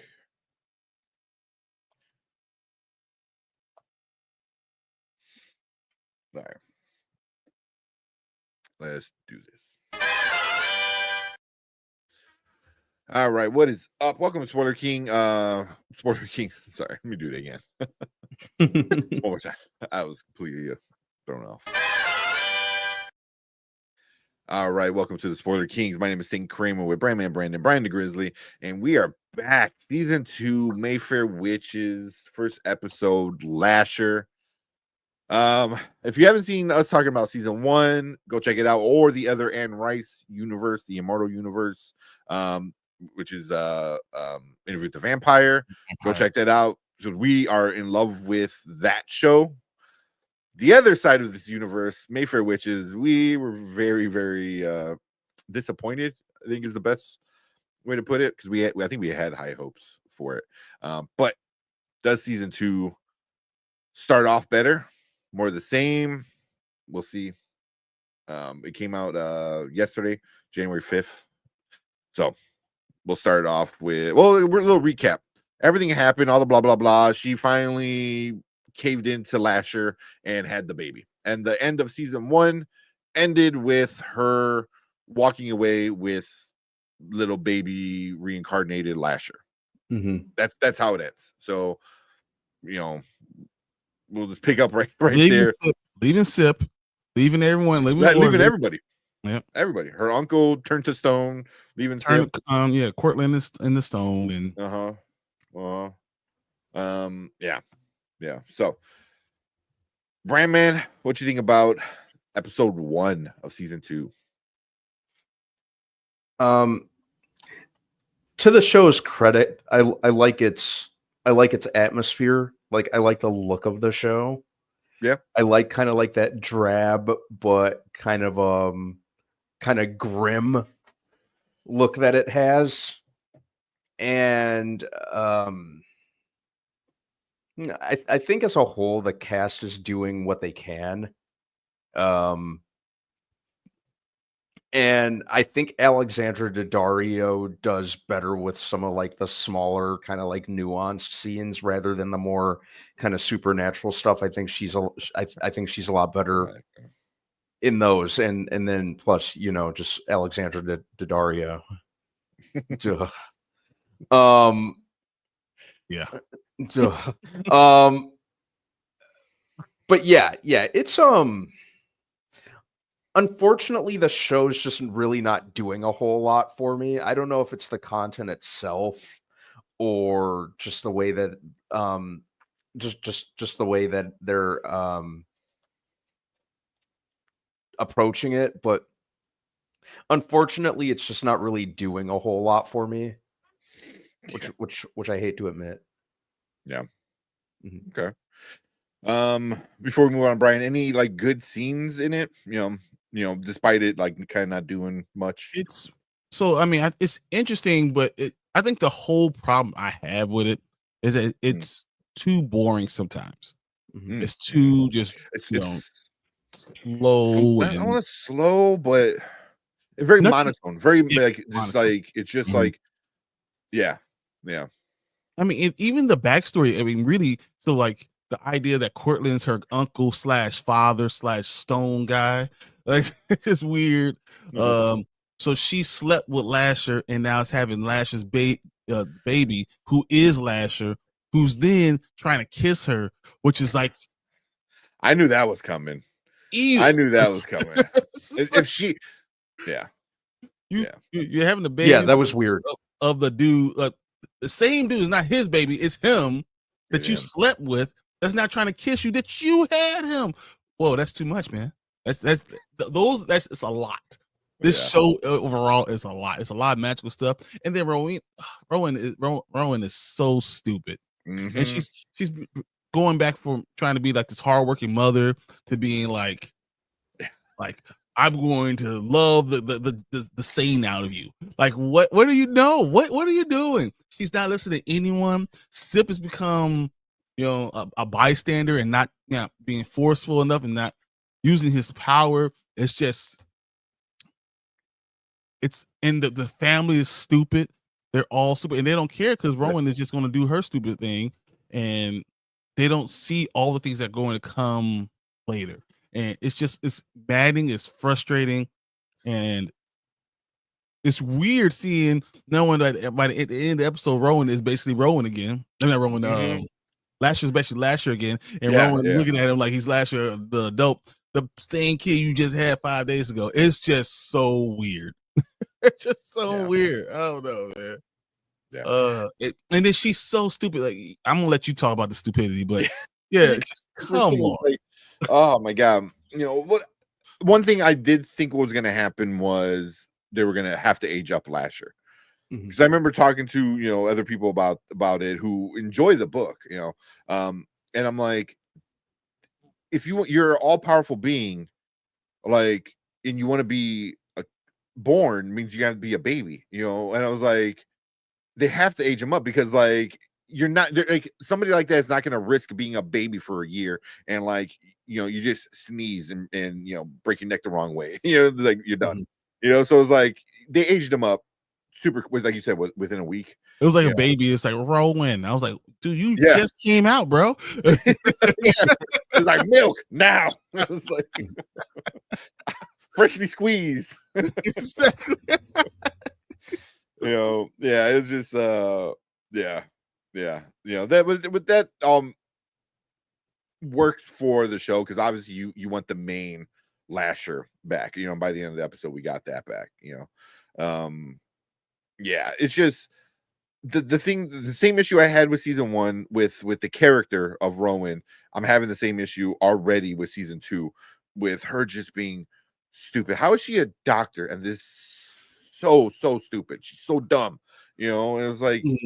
That you're making horrible decisions. They have journals and books about the stuff that's going on, and she just doesn't heed any of the warnings. People, exactly. People are telling you from like hundreds of years ago, well, don't do it. Don't do it. All these other people are saying, don't do it. She has like this one aunt that's like, oh, no. We have to trust Lasher. Like, you're stupid. And then you don't even need to listen to her saying, trust him. He's done all this bad stuff. And I know before we went live, we were talking about it. The part where I almost threw my damn phone when I was watching it was where she tells Lasher, she goes, oh, why did you want to come here? And he's like, oh, I wanted to smell the air and jump and blah, blah, whatever shit he says. And then she goes, oh, I think I know the real reason. And he's like, oh, why? He goes, I think you want me to help people. You want to help people. I'm like, what? Satan wants you to help. Exactly. People. I was like, the dude who just killed a bunch of people in season 1, who's been killing a bunch of people for hundreds of years, like all of a sudden, like he's gonna be a good guy. And I was like, you're the dumbest. You are the dumbest. Your childhood cancer. And he's like, no. Like, he said, no. Like, what are you talking about? Like, what is wrong with you? I'm literally the devil. Literally the devil. It was so dumb, and then sure enough, 5 minutes later, he killed somebody. Surprise, surprise. So it was like, she's so stupid.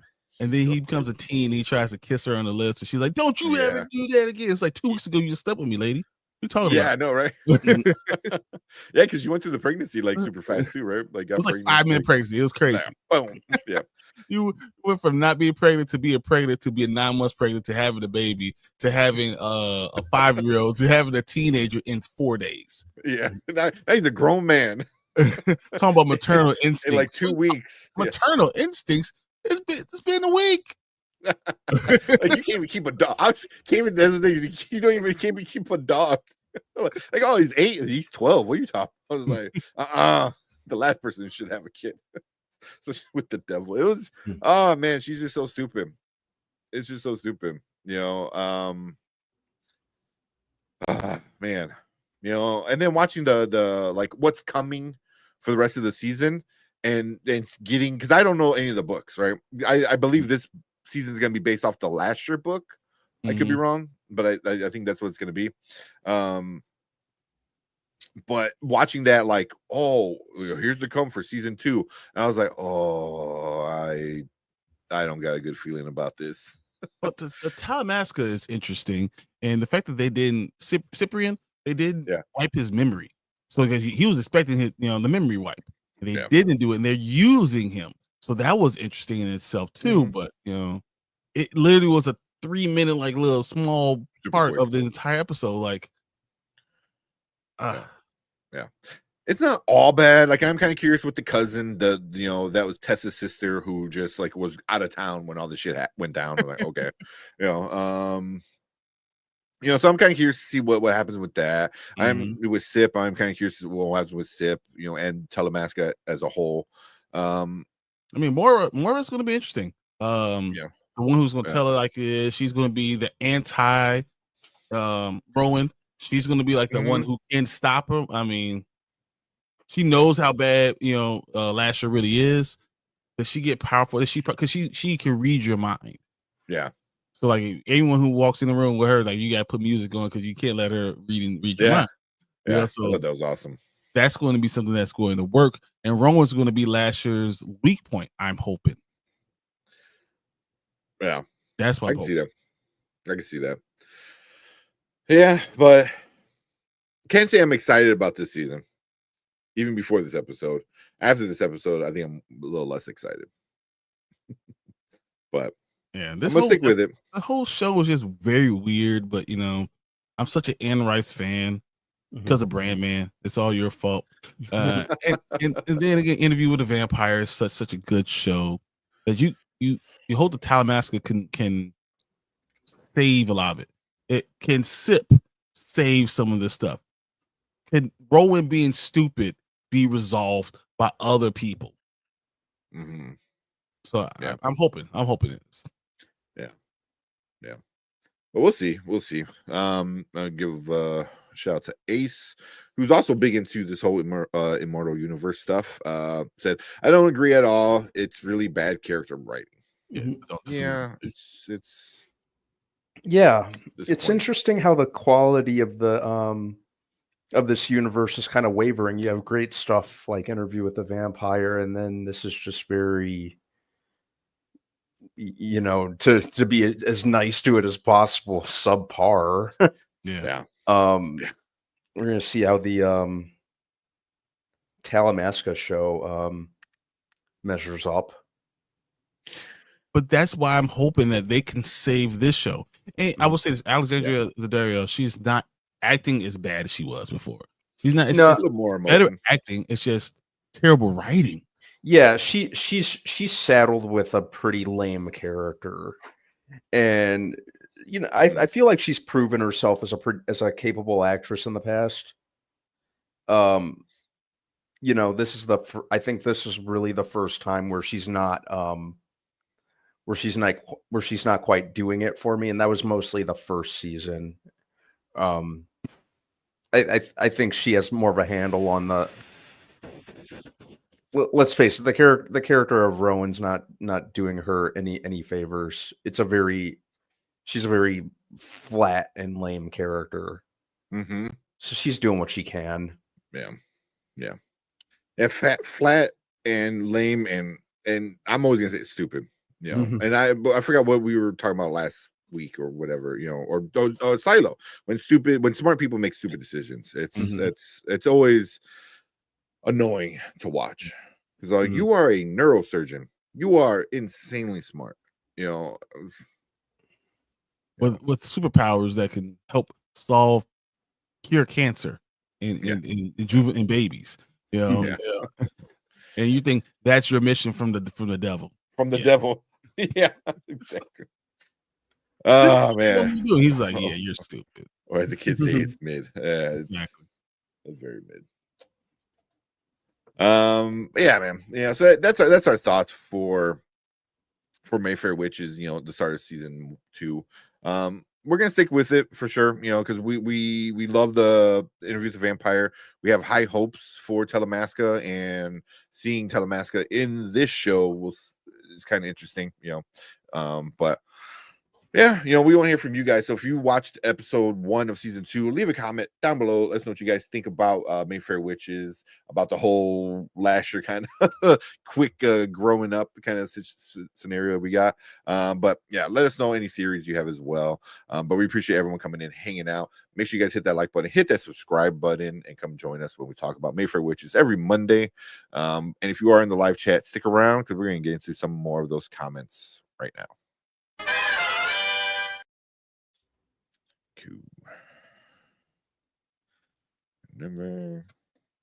I was disappointed because I thought they could have done more. It's not Twilight bad. She's better because I say first season I thought she was bad in herself, just being who she is. She was bad.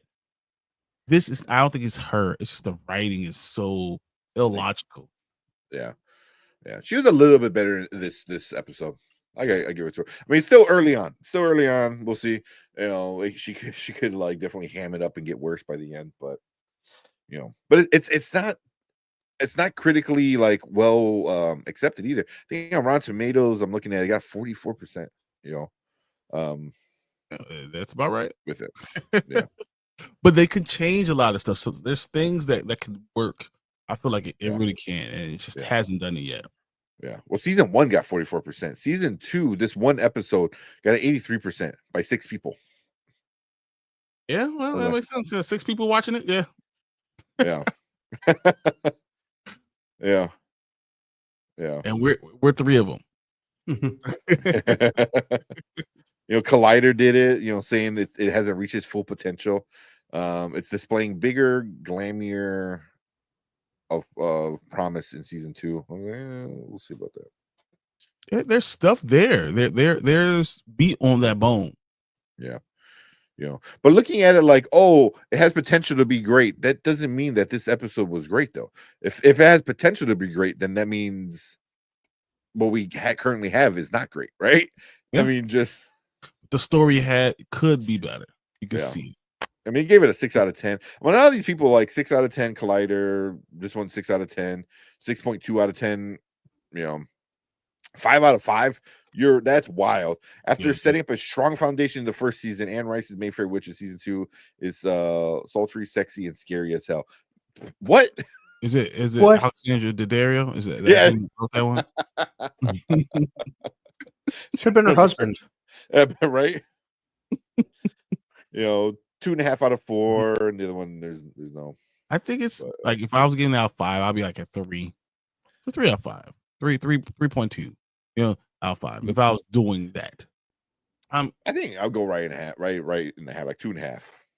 Maybe it has potential to be good. It's yeah. I just don't know what they're doing. It's just yeah.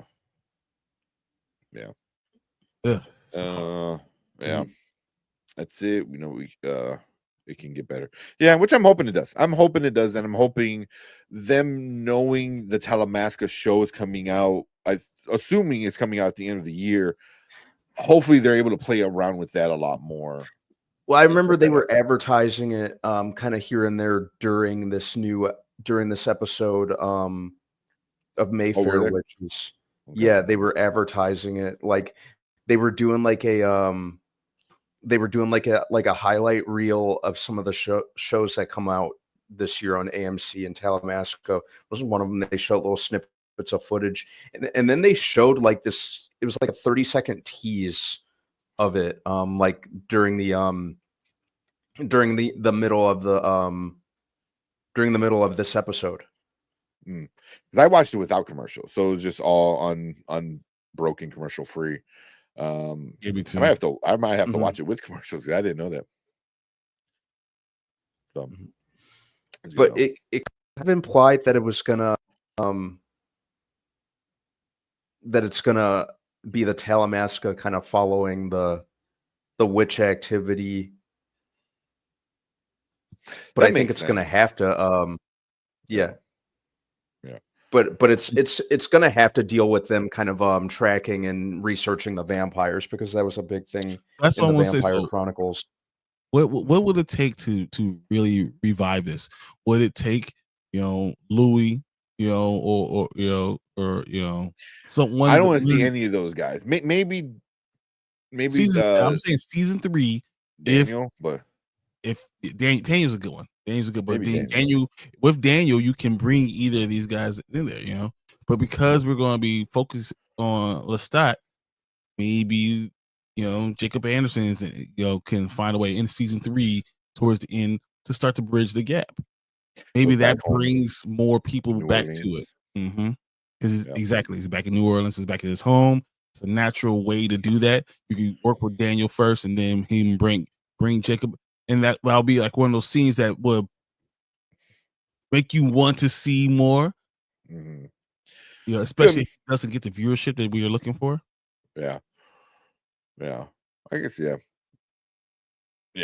But I think Talamasca is gonna follow more of the witchy stuff first, and then let Interview with the Vampire kind of catch up as it's naturally doing. Like by the end of season 2 of Interview with the Vampire, we're kind of more caught up with today's world, but obviously I think we're still going to get a lot more backstory with Lestat and blah blah blah, but like I think it's all that's building into the newer world, today's world and stuff, so but Talamasca following that. But even from the trailer of like what's to come this season, I thought I saw a vampire at one point, like a female like jumping out, like I thought she had fangs. I could be wrong, but but I think if you just start to introduce vampires in general, I think will be good. Maybe a brand new character that we haven't seen in the show yet. I think that'd be a good way to do it. Because right now all the vampires are pissed. Or a minor vampire that we saw in Interview with a Vampire. Like the guy who did what he did to Claudia, or someone to that ilk. You know what I'm saying? Like a small part character that that was there that shows up. Yeah. So or the girl, she's already dead. But I'm just saying there's someone that you can do it. You say, hey, I remember you, and then that brings it the viewership because people love Interview with a Vampire. All right, I'm done with that. Ugh. Talk Golden Globes. Yeah, it'll be cool if I'm assuming Talamasca will be out before season 3 of Interview. Yeah, because I'm assuming Interview is gonna be next year. Like early next 2026. They're kind of talking like it's going to be at near the end of this year. Isn't this September or October this year? Like like I think like fourth quarter. Sometime 2025. It's just right now. Sometime most likely sometime in 2025. Don't be surprised if it comes in September.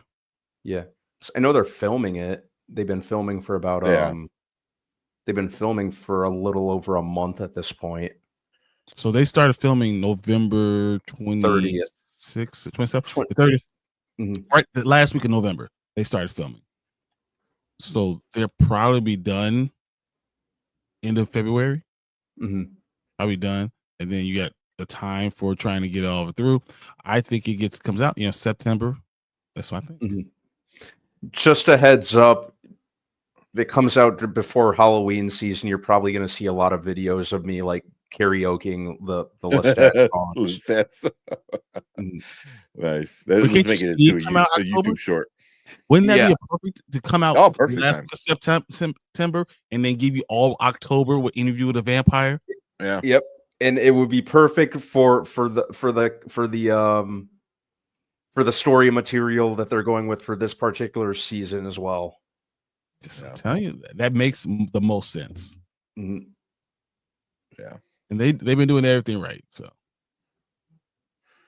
there you go. Nicholas Deaton will lead the third show in the cable. Denton. So he's the main guy. He looks really young. So he's gonna be the main character of the Talamasca, or at least the lead. So if that's coming out then, so Talamasca's got to be what, summer? It's got to be summer. If it's not in June, like I'll see June that Talamasca comes out, and then right into it's late for 2025. So June, October, because June means to go through July, and you take August off, half of September, and then start from September and go through November. And then that's not bad. That's a good way to do it. I think it's a good way to do it. Yeah. Beginning of the year, middle of the, or right in the middle, and then at the end of the year. It would be cool, like, as as mid-tier as Mayfair, which has been so far, and hopefully they step their game up. It would be cool to get like several things from the San Rice universe over the course of an entire year. That would be pretty cool. Yeah. Yeah. And if that's like how it goes from now on, it's like you got this and then this and then this. Then as you start to get ready for like a certain thing, you kind of like, and then they can start tying things more together, and then it just becomes almost like a year-long show between the three of them. I'm down with that. I already brought that one up. It's time to get to Golden Globes. Get into the Golden Globes. Hit this. Real quick. I saw something else. Mayfair, which is just okay show. Yeah. And all the rest are talking Golden Globes. Let's get into that.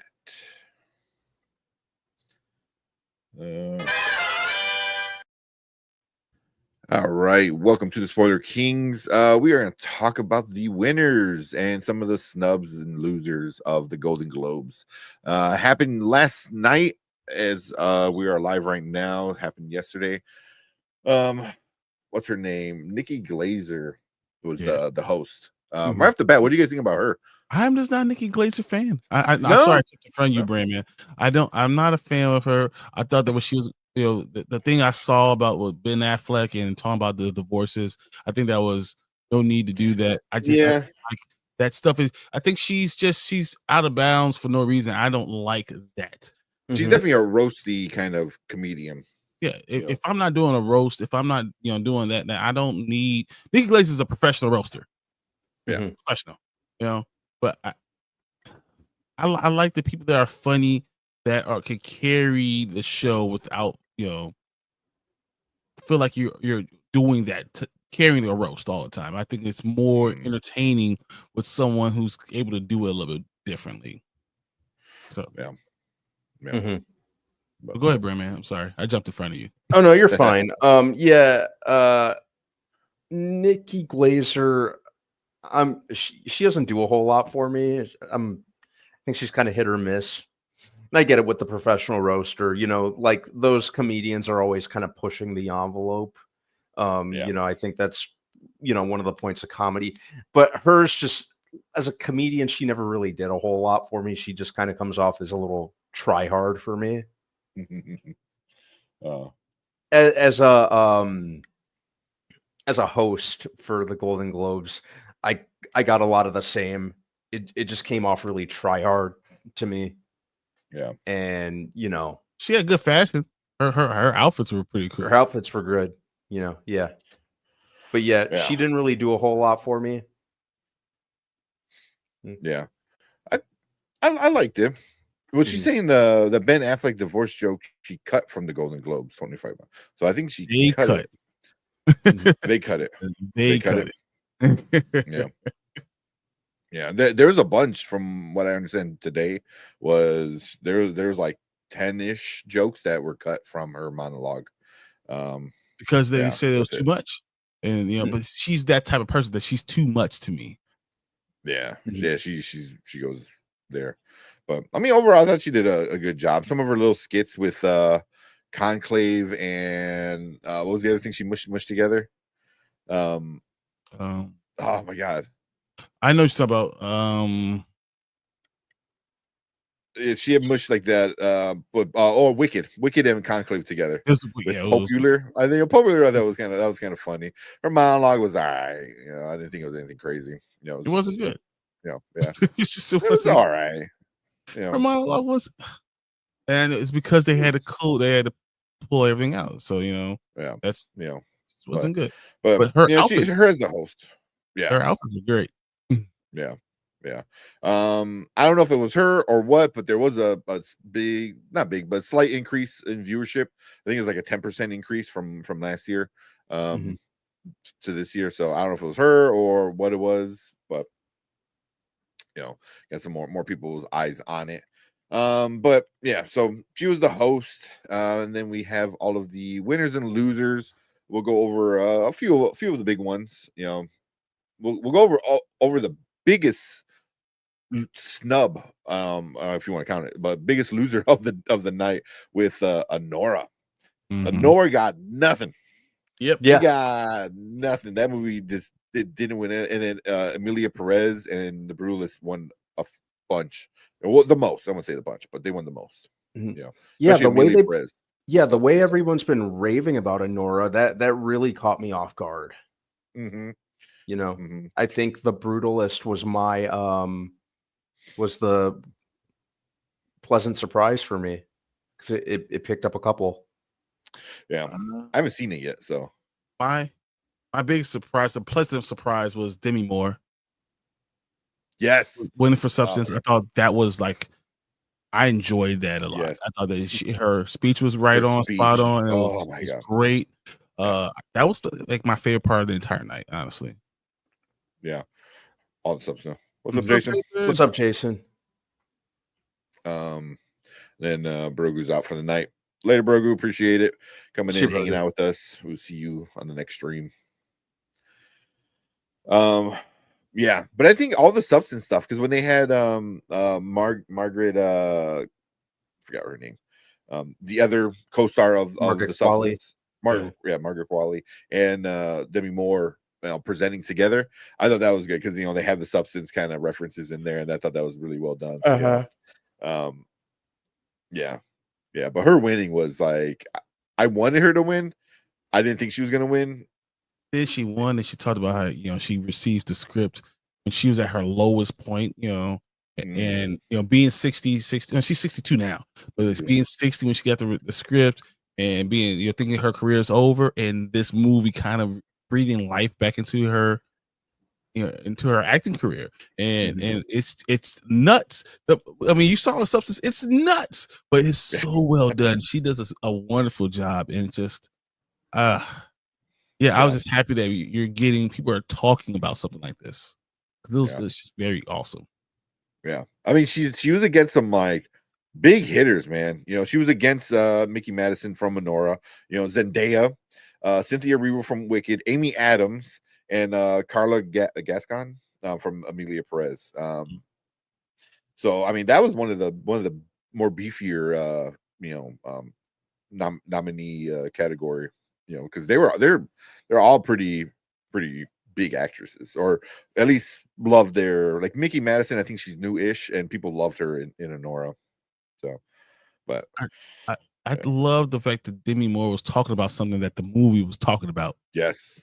Yeah. It just felt like it was in play. It was in the right place at the right time. Everything made sense. I thought that was it was so well done. Yeah. See. So Kevin's saying the Academy Awards are going to be very predictable. I don't think so. Golden Globes are not a good predictor for the Academy. No, but I agree that it won't. But I think that the BAFTA, the SAG Awards, are going to be more of a prediction for what's going on. Yeah. Even what the European one was that. I just can't think of it right now. But like the European Awards, the European Academy Awards will tell you more. What's going to happen. Give you more idea what happens. It's just weird. The categories are weird. It's the actors and actresses are the one that win don't usually win anywhere else. So it's different. Yeah, like I said, Dune 2 wasn't even in that weird category of cinematic box office achievement. So yeah, because what What is it? It's a cinematic box office achievement. It's like most acclaimed, highest earning, or most viewed feature. Which Wicked wasn't any of those. Yeah. What are we doing? Yeah.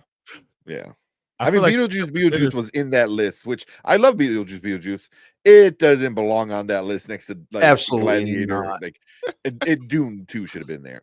So and I said it before. It's the Golden Globes are a lot of fun to watch. I think they do a really good award show, but the way they have their winners, the categories themselves are stupid. Because like The Substance was up for what, best comedy or musical. It was like, yes. I mean, you could argue maybe the end of Substance was kind of funny, but I wouldn't consider it a comedy by any means. Yeah, absolutely not. It was body horror / satire, I'd say. On the money last year. I really don't like. I watch it and whatever, but I really don't. The BAFTA, SAG, and stuff like that. That's when I compare to the Oscars. I really don't keep track of who wins or loses Golden Globes. So, if you're saying I believe you, I'm not saying you're not wrong, but what important is the GD became more international voting body can reflect on what the BAFTA may look like. Okay.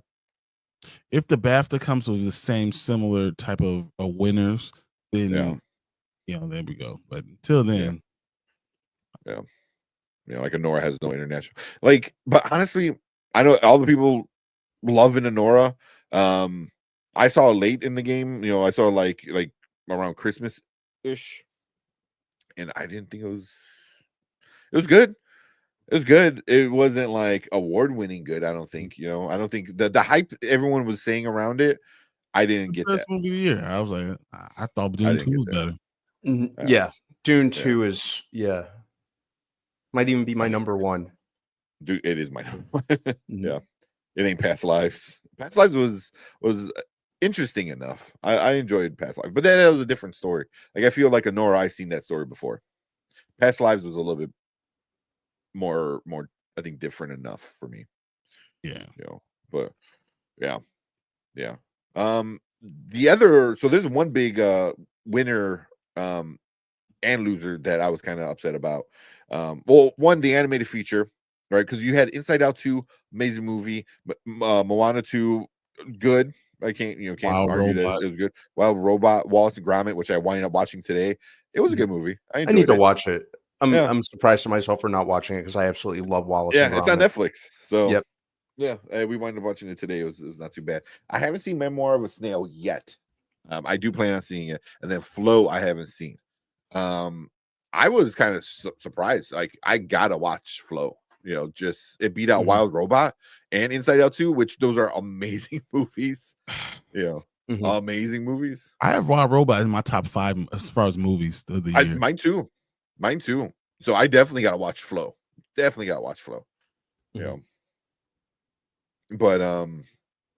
But my big one was Shogun won a lot of TV stuff, Baby Reindeer, The Bear won a few, but the one we were kind of us as fans of the Penguin is Colin Farrell going to win because he was up against some pretty big guys too. He wound up winning best TV actor for a limited TV series or TV movie or limited series and TV movie. Luckily, because anything that Shogun was in was going to win. Yeah, pretty much. Shogun was going to win. It did. Anything is it. So yeah, it did. But him winning for that limited or TV movie was pretty awesome. Like well deserved, very very well deserved with it. But the one that kind of like stuck was TV actress, which we were all rooting for. Kristen Milioti for the Penguin. As Sophia, she did not win it, which kind of sucks.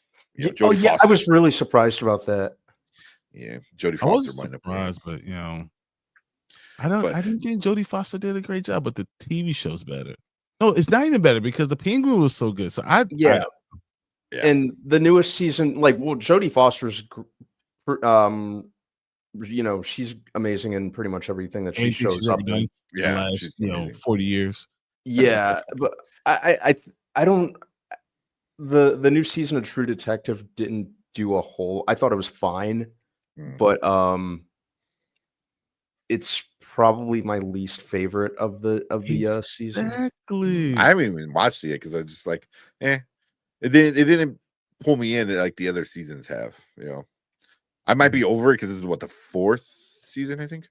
Yeah, right? But it wasn't as good as the second or third one. Yeah, even the first one, maybe it's better. First one's But I don't think it's better. So like I don't. Yeah. But again, that was a really big.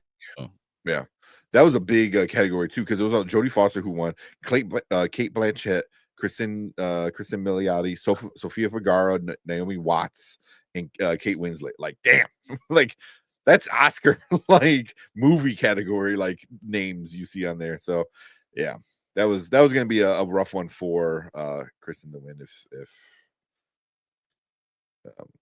she did win it. But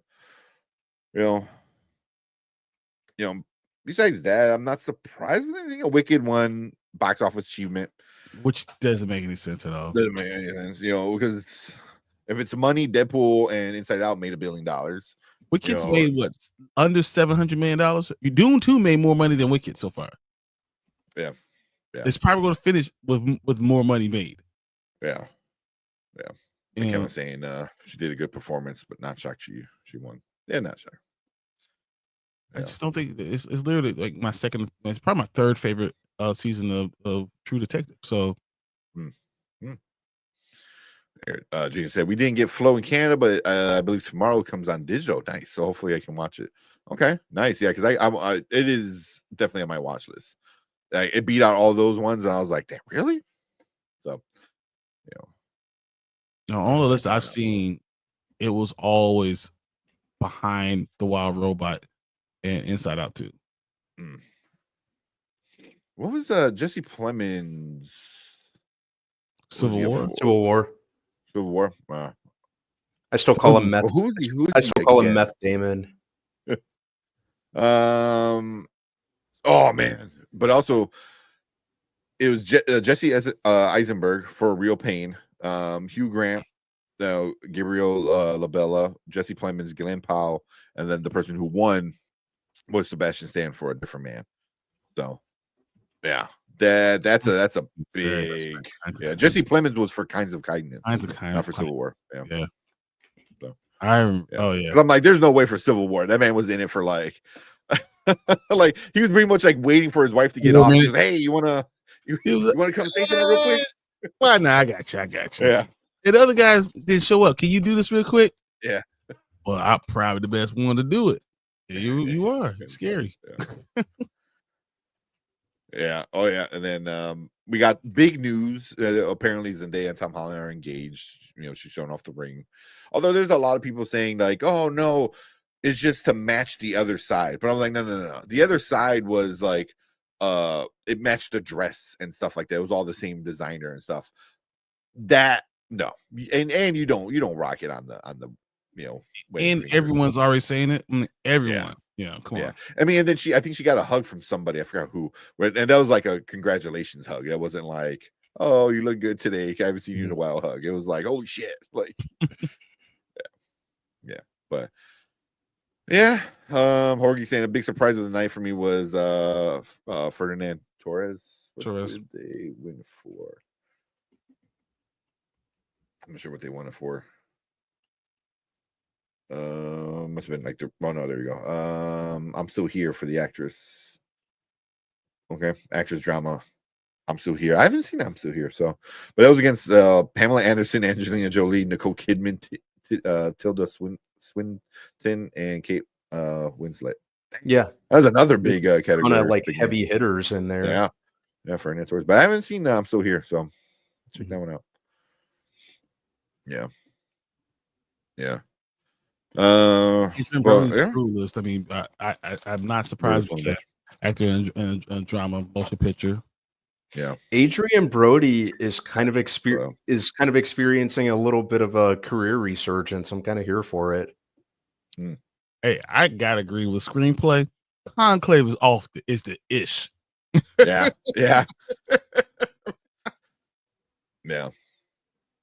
Screenplay is that's well deserved. I think there. I wouldn't be surprised to see more Conclave winning more in the bigger award shows. Yeah, but then score Trent Reznor. Oh yeah. It's also like it's Trent Reznor versus like Conclave, The Brutalist, Wild Robot, Emily Perez, and Dune. I was like, one thing Challengers had was it had a great freaking score and soundtrack. It was it fitted perfectly with that. I still think Dune. I love Dunes. Yeah. But I mean, the problem is a lot of people are saying Dune 2 was the same as Dune 1. At least sound wise, for score, which makes sense. It's a sequel, of course it is. It's like a part 2. Should. So, but they're saying like that shouldn't qualify it to win. I was like, nah, I disagree with that though. Yeah, but I'm with Horror Geek. I am pretty happy Challengers won in musical score just because I love Trent Reznor. Yeah. I can't. Yeah. Excited to see what he does later this year with the soundtrack for Tron. Yeah, I know. I was just gonna say that with him and 9 Inch Nails, like coming. If not Daft Punk, 9 Inch Nails, I'm good with that. Yeah, that's gonna that soundtrack is gonna hit so hard for Tron. Yeah, so good. Wonder how it's gonna measure up to I wonder how it's gonna measure up to the Daft Punk soundtrack because that one was amazing. I was like Daft Punk. That's from awesome. Just said when I reacted to that first trailer, I really had the impression that this could be put an upset, but I think in the Oscars, Wild Robot might have it. Yeah, Wild Robot is a better movie. Yeah, I haven't seen Flow, so I can't compare it. I think it's better than Inside Out too. I think Wild Robot. Yeah, I think Wild Robot is a shoe-in.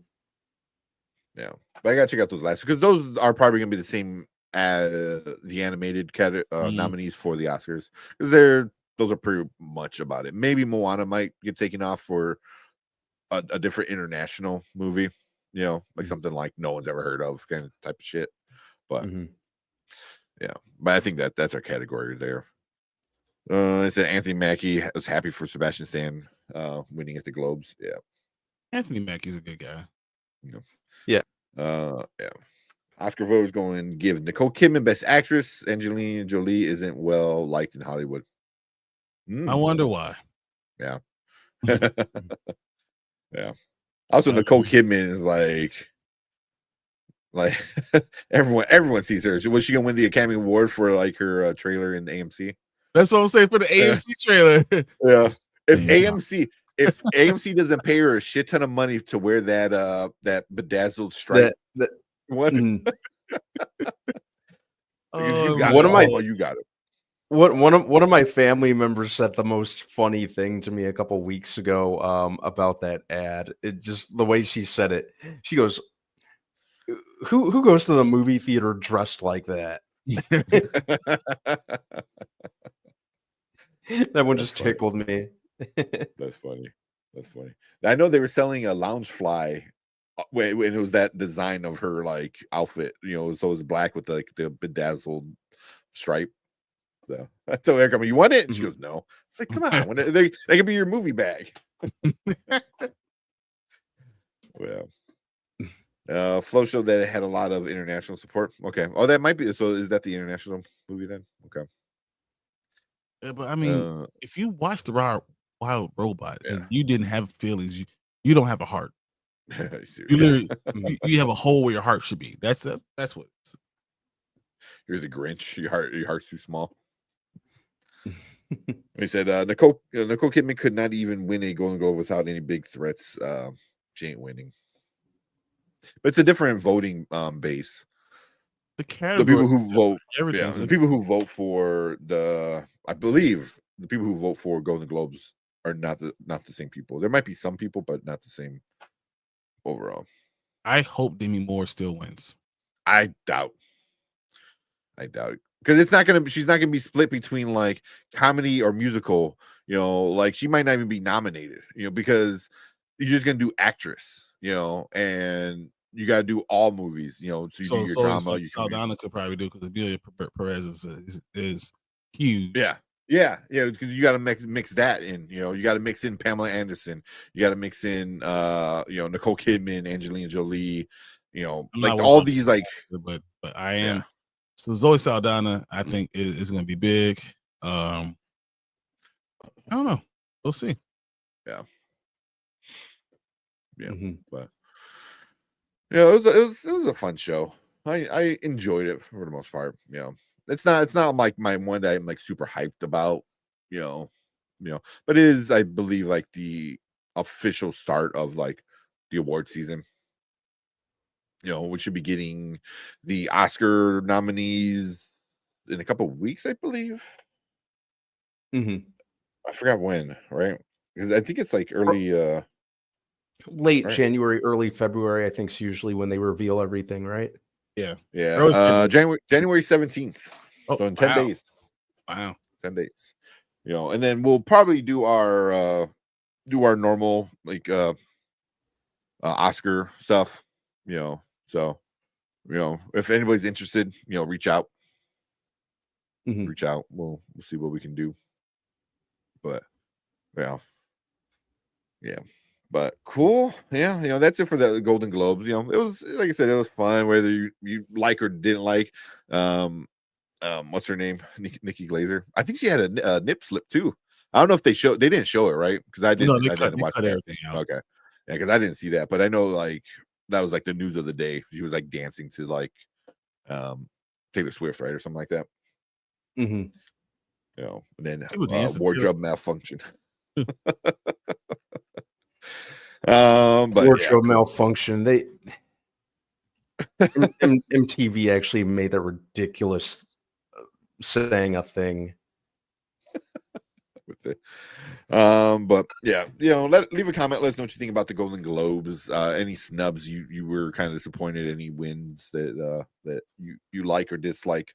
Leave a comment. Let us know. Hit that like button. Come and join us every Monday and Thursday. We are live, and you could be part of the live show with your reactions in the chat. But we appreciate everyone coming in, hanging out with us, especially everyone in the live chat.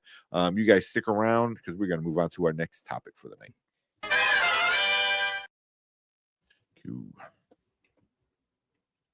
All right, we can probably just end that there because we still got the best and worst. What are your top 5 best? I just want to know.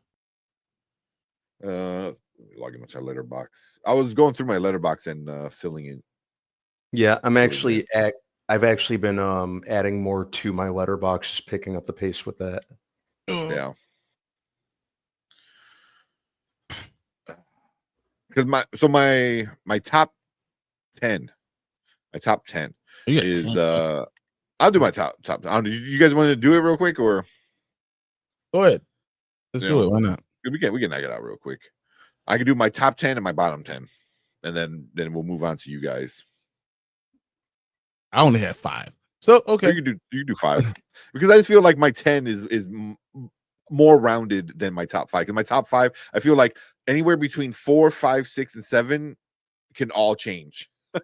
Like depending on how I'm feeling that day, but they're all like the middle of that is really, really tight. Last year we did something like this when we did this last year. All right, I'll bring it up. All right, so we're gonna break down our best and worst of 2024.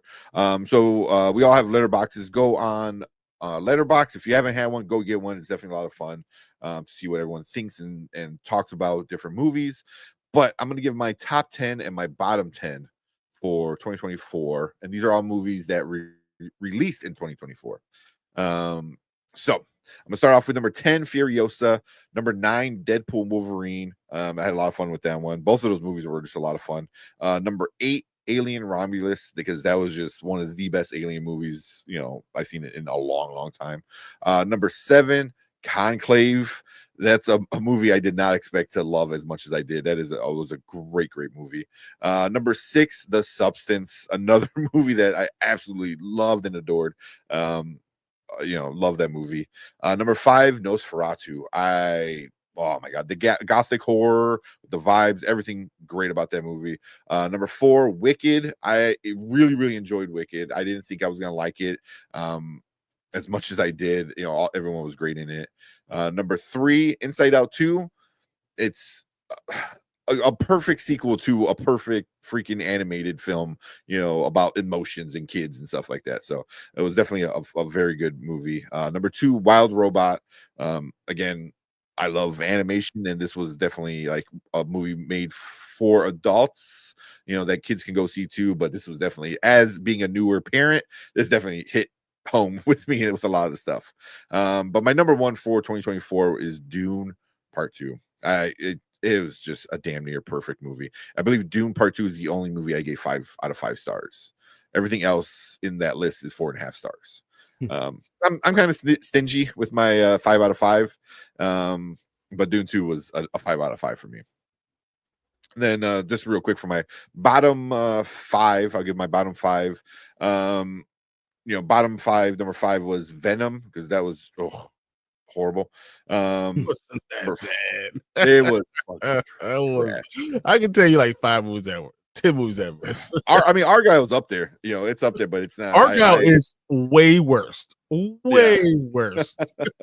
It's just Venom was just so man. Then number 4 for the bottom was Rebel Moon. I don't even think I need to say anything more. Number 3 was Joker 2, because how do you ruin characters? Stop ruining these characters. Venom ruined the character. Joker, you ruined the character. Then number 2 was the American Society of the Magical Negro. That was, oh god, that was atrocious. That was this like offensive when it wasn't trying to be offensive. Everything about that was just so bad. And then my worst of the year, obviously, Madam Web, because that's just, it's gonna be one of those movies that's gonna be so bad that you want to watch it. Because it's gonna be like The Room for like this new generation. Like people are gonna dress up as Madam Web with the stupid sunglasses and go see like Madam Web at midnight shows and make fun of it and shoot fake webs at the screen and shit. Like that's what I see this movie becoming, because it's so bad. It was trash. But all those, and 3 of them are comic book movies. It's just like some of them suck. But those are my bottom 5 for 2024. Who wants to go next? All right. So, yes. Okay. So I'll go ahead and start with my top 10 of I almost said 2004. Holy crap. What am I doing? This is my top 10 of 2024. The first one that I will start with is Transformers 1. I actually really like this movie. I think the way that it was advertised did it a total disservice. Actually went kind of dark and serious at times, but was very invested in the origin of Optimus, or the characters that we'd come to know as Optimus Prime and Megatron. I thought that Chris Hemsworth did a great job voicing Prime, and I thought that Brian Tyree Henry did really, really good. I think he was probably my favorite voice actor in the movie. I had to watch as many sequels as they wanted to make personally. The next one I would say is Alien Romulus. It's kind of a return to form for the Alien franchise. Very well put together. I thought the suspense element was very good. Fede Alvarez, who did Evil Dead 2013 and Don't Breathe, did it. Thought it was great. Had me kind of going like this the entire time. I liked the characters. I'm forgetting the actor's name who played the android Andy, but I think he was the show stealer. I thought he was awesome. My next one is Abigail. Really enjoyed Abigail. Love the ensemble cast. Dan Stevens and Catherine Newton are becoming 2 of my favorite actors. Melissa Barrera, who I wasn't too huge on when I first saw her, is gaining more and more respect for me. The little girl who played Abigail, the title character, Alicia Weir, absolutely crushed it. Like, I think she has a career ahead of her. And I just like the I just thought it was a fun movie. It was Reservoir Dogs meets From Dusk Till Dawn. I absolutely loved it. Surprisingly gory too, and the best Danzig needle drop ever, I might add. My next one is I know I already said Alien Romulus. My next one will be Civil War. Really liked that one. Alex Garland absolutely crushed it. It's cool. I liked the concept of it, and I like the simplistic plot, and I like how it was directed. I liked the obviously the very tense moment with Jesse Plemons, aka Meth Damon. Thought that was good. Parts of it kind of got on my nerves because the movie kind of proved to you why you shouldn't pick up strays, but overall overall I thought it was a great movie. My next one is Maxine. I really enjoyed that. I like the whole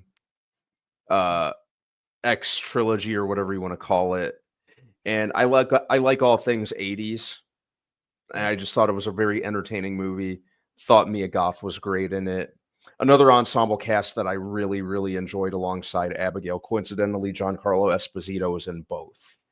Really liked that one. I'd be good with it if it stopped here.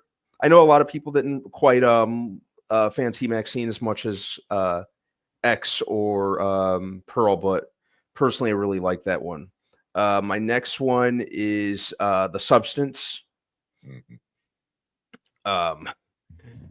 The Fly meets Black Swan. That's really all I have to say about that one. I'd say my next one is definitely Nosferatu. I was waiting for this one for quite some time. I thought Robert Eggers absolutely crushed it. I thought this was the one that he was born to make. Bill Skarsgård got redemption from that awful Crow redo. And yeah, just that constant sense of dread was my favorite thing about that one. Forgot what number I'm on. My next one though is definitely The Wild Robot. Really takes a lot to really get me in the feels like that. And especially when it's an animated movie that is not Pixar. So I thought that one was great. My next one, probably Smile 2. Very much peak horror. The opening scene, really crazy, and plus the music just really freaked me out. Just the overall feel of the movie just makes you, if you're really uneasy during a horror movie, then you've done your job. And I think this is my final one, and I know I've been talking a lot, but my final and my number one is Dune Part 2. I think that movie speaks for itself. That movie was freaking amazing all around. I know they're probably going to do more with Dune. I'd be fine with it if they stopped here. I absolutely loved it. You got to finish the story. Oh no, and I'm just being I'm speaking figuratively, but yeah, I absolutely loved Part 2, and I think I got 10. I lost count. But yeah, I'll go to my numbers. I'll go to my bottom ones. I'm gonna speed run that one. Joker Folie à Deux, unnecessary sequel, did not need to happen. The movie speaks for itself, and you could tell Todd Phillips just had a disdain for the movie's existence itself. You should have said no, dude. Borderlands, I don't think I need to say a whole lot about that. Argyle, interesting idea, horrible execution. Gladiator 2 did not need to happen. And I'm not a hater. I'm a hater of crap movies that don't need to exist. And then my final one and my number one is Madam Web. Yeah. Let that one speak for itself too. Yeah, I forgot about Borderlands. That's not on anywhere on my list, but it's not on the bottom of my list. But I forgot about that.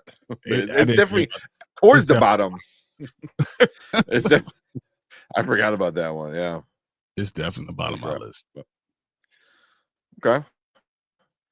That makes 61 movies for me because I forgot about that one. All right. Put that back. Brian over here.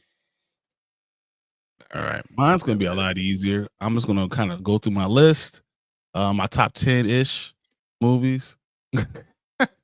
So we're going to go right through. I have right outside the top 10, I have Fall Guy. Fall Guy I thought was really, really good. Well done. 10, I have Transformers 1. 9, Monkey Man. 8, Nice. Civil War. 7, Alien Romulus. 6, Inside Out 2. 5, Wicked. 4, The Substance. 3, Conclave. 2, The Wild Robot. And 1, Dune 2. Nice. Yeah, so if you know me, you know that just makes sense to me. And it's funny because I didn't put Deadpool and Wolverine in my top 10. I mean, I thought about it at one point. Yeah, I thought about it at one point. So it was fun. I enjoyed doing it, but it wasn't. It's not top 10 best movie. Yeah, it's just a fun movie. Mm-hmm. I'm the same. Yeah. See, that's why I put it in because I had a lot of fun with it. It wasn't like the best movie, you know, when you compare it to like The Substance or Conclave and stuff. But I had a lot of fun with it. I did too, but I enjoyed Monkey Man more. I enjoyed but Transformers 1. Yeah, so it's one of those things that's right there. My worst amongst 10, Mufasa the Lion King. F that movie. Okay. 9, the Crow remake. I thought that was terrible. 8, I got Garfield. You probably didn't have to go see for Garfield. I did. So, so that's 8 for me. 7, I do have Venom 3. As much as I can take 8. I do have it. From me. 6, I got Borderlands. Yeah. If you saw what you know, you saw what you know. So. 5, Joker 2. Fully ado. What the hell? 4, American Society of the Magical Negro. F you for making that movie. I'm letting you guys. I'm straight up. 3, Rebel Moon, because that was terrible. 2, Argyle, because I was so mad watching the movie. Just the entire time I'm like, it's gonna get better. It's gonna get better. Don't do it to Bryce Dallas Howard. Come on, man. Don't do it to her. And number 1, I mean, there's no question what's the worst movie of the year. That's Madam Web. It's not close. It's not close. Madam Web is so bad. Like, I would not buy it on DVD. I would not rent it if it was at a movie store. If it was free on the ground, I wouldn't pick it up. I'll just keep on walking. That's how I feel about it. So my list is pretty self-explanatory, and I went through it real quick. Yep. Cool. Yeah. So I cut that up, and then everyone have their own individual video of best and worst. But yeah, I mean, we're all about the same, you know. Like our guy was my number 6, right there, you know, because I hated it. I hated it so bad. I hated it, you know. But like from Borderlands down, because Borderlands, Argyle, and then my top 5. Those are some of they're so bad. So bad. But I have a lot of like from Madam Web is a half a star. American Society is a half a star. Everything else is about a 1.5, and then I got a lot of 2s and a lot of 3s this year. The Crow was bad. I mean, you guys were hyping it up. I forgot about The Crow. I need to add that to my damn list. This is awful. And I had to put Mufasa somewhere in there because it made me it's not even rational. My anger. So I think I liked it a little bit more than you, but it's still down in my bottom. It's in my bottom like 15, maybe 20, somewhere around there. It's a 2-star movie. I think I have as so. But yeah, I forgot to add The Crow and Borderlands. So now I'm at 62 movies for the year. I'm surprised that I Speak No Evil. Speak No Evil, I actually had at 13. Oh, really? Where do I have Speaking of Evil for me? I think it's a little lower for me on that list. Where the fuck is it? Do I not have it on the list?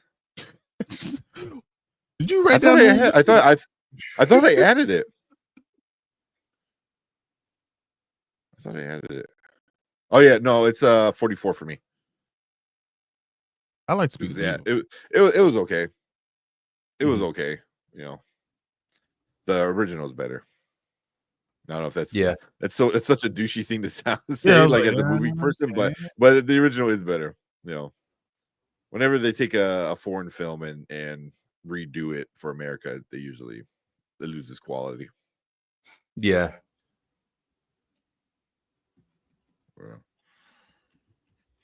But yeah, I'm like Mufasa. I have it as a 2-star, so I have it as a 1-star. 1-star, yeah, 1, and because it just ruined it. It ruined 2 movies. It didn't just ruined 2 movies. 2. Forget you. No, man, that don't make any sense, guys.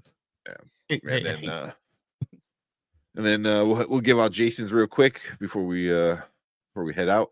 So Jason's is Doom Part 2. Then It Ends With Us. Turtles All the Way Down. I haven't even heard of that one. Kingdom of the Planet of the Apes. Transformers 1. Alien Romulus. Monkey Man. Inside Out 2. The Wild Robot. And then Society of Snow. Society of Snow. Yeah.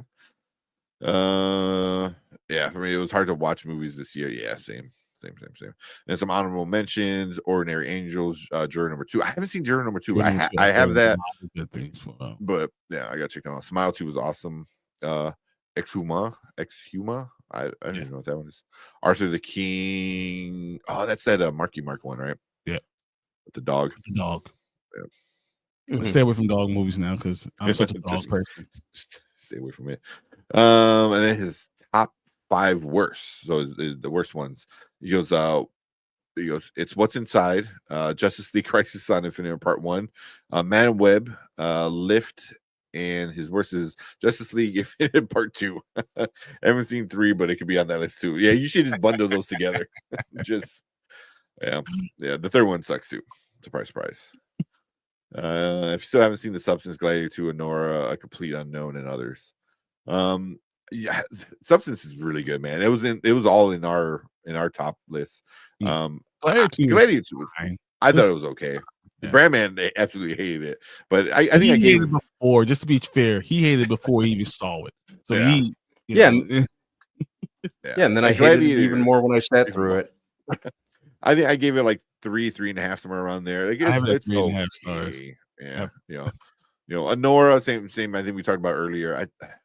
It's overhyped, but it was a good film. Like that, I have at 3.5. So I don't have Nosferatu on there.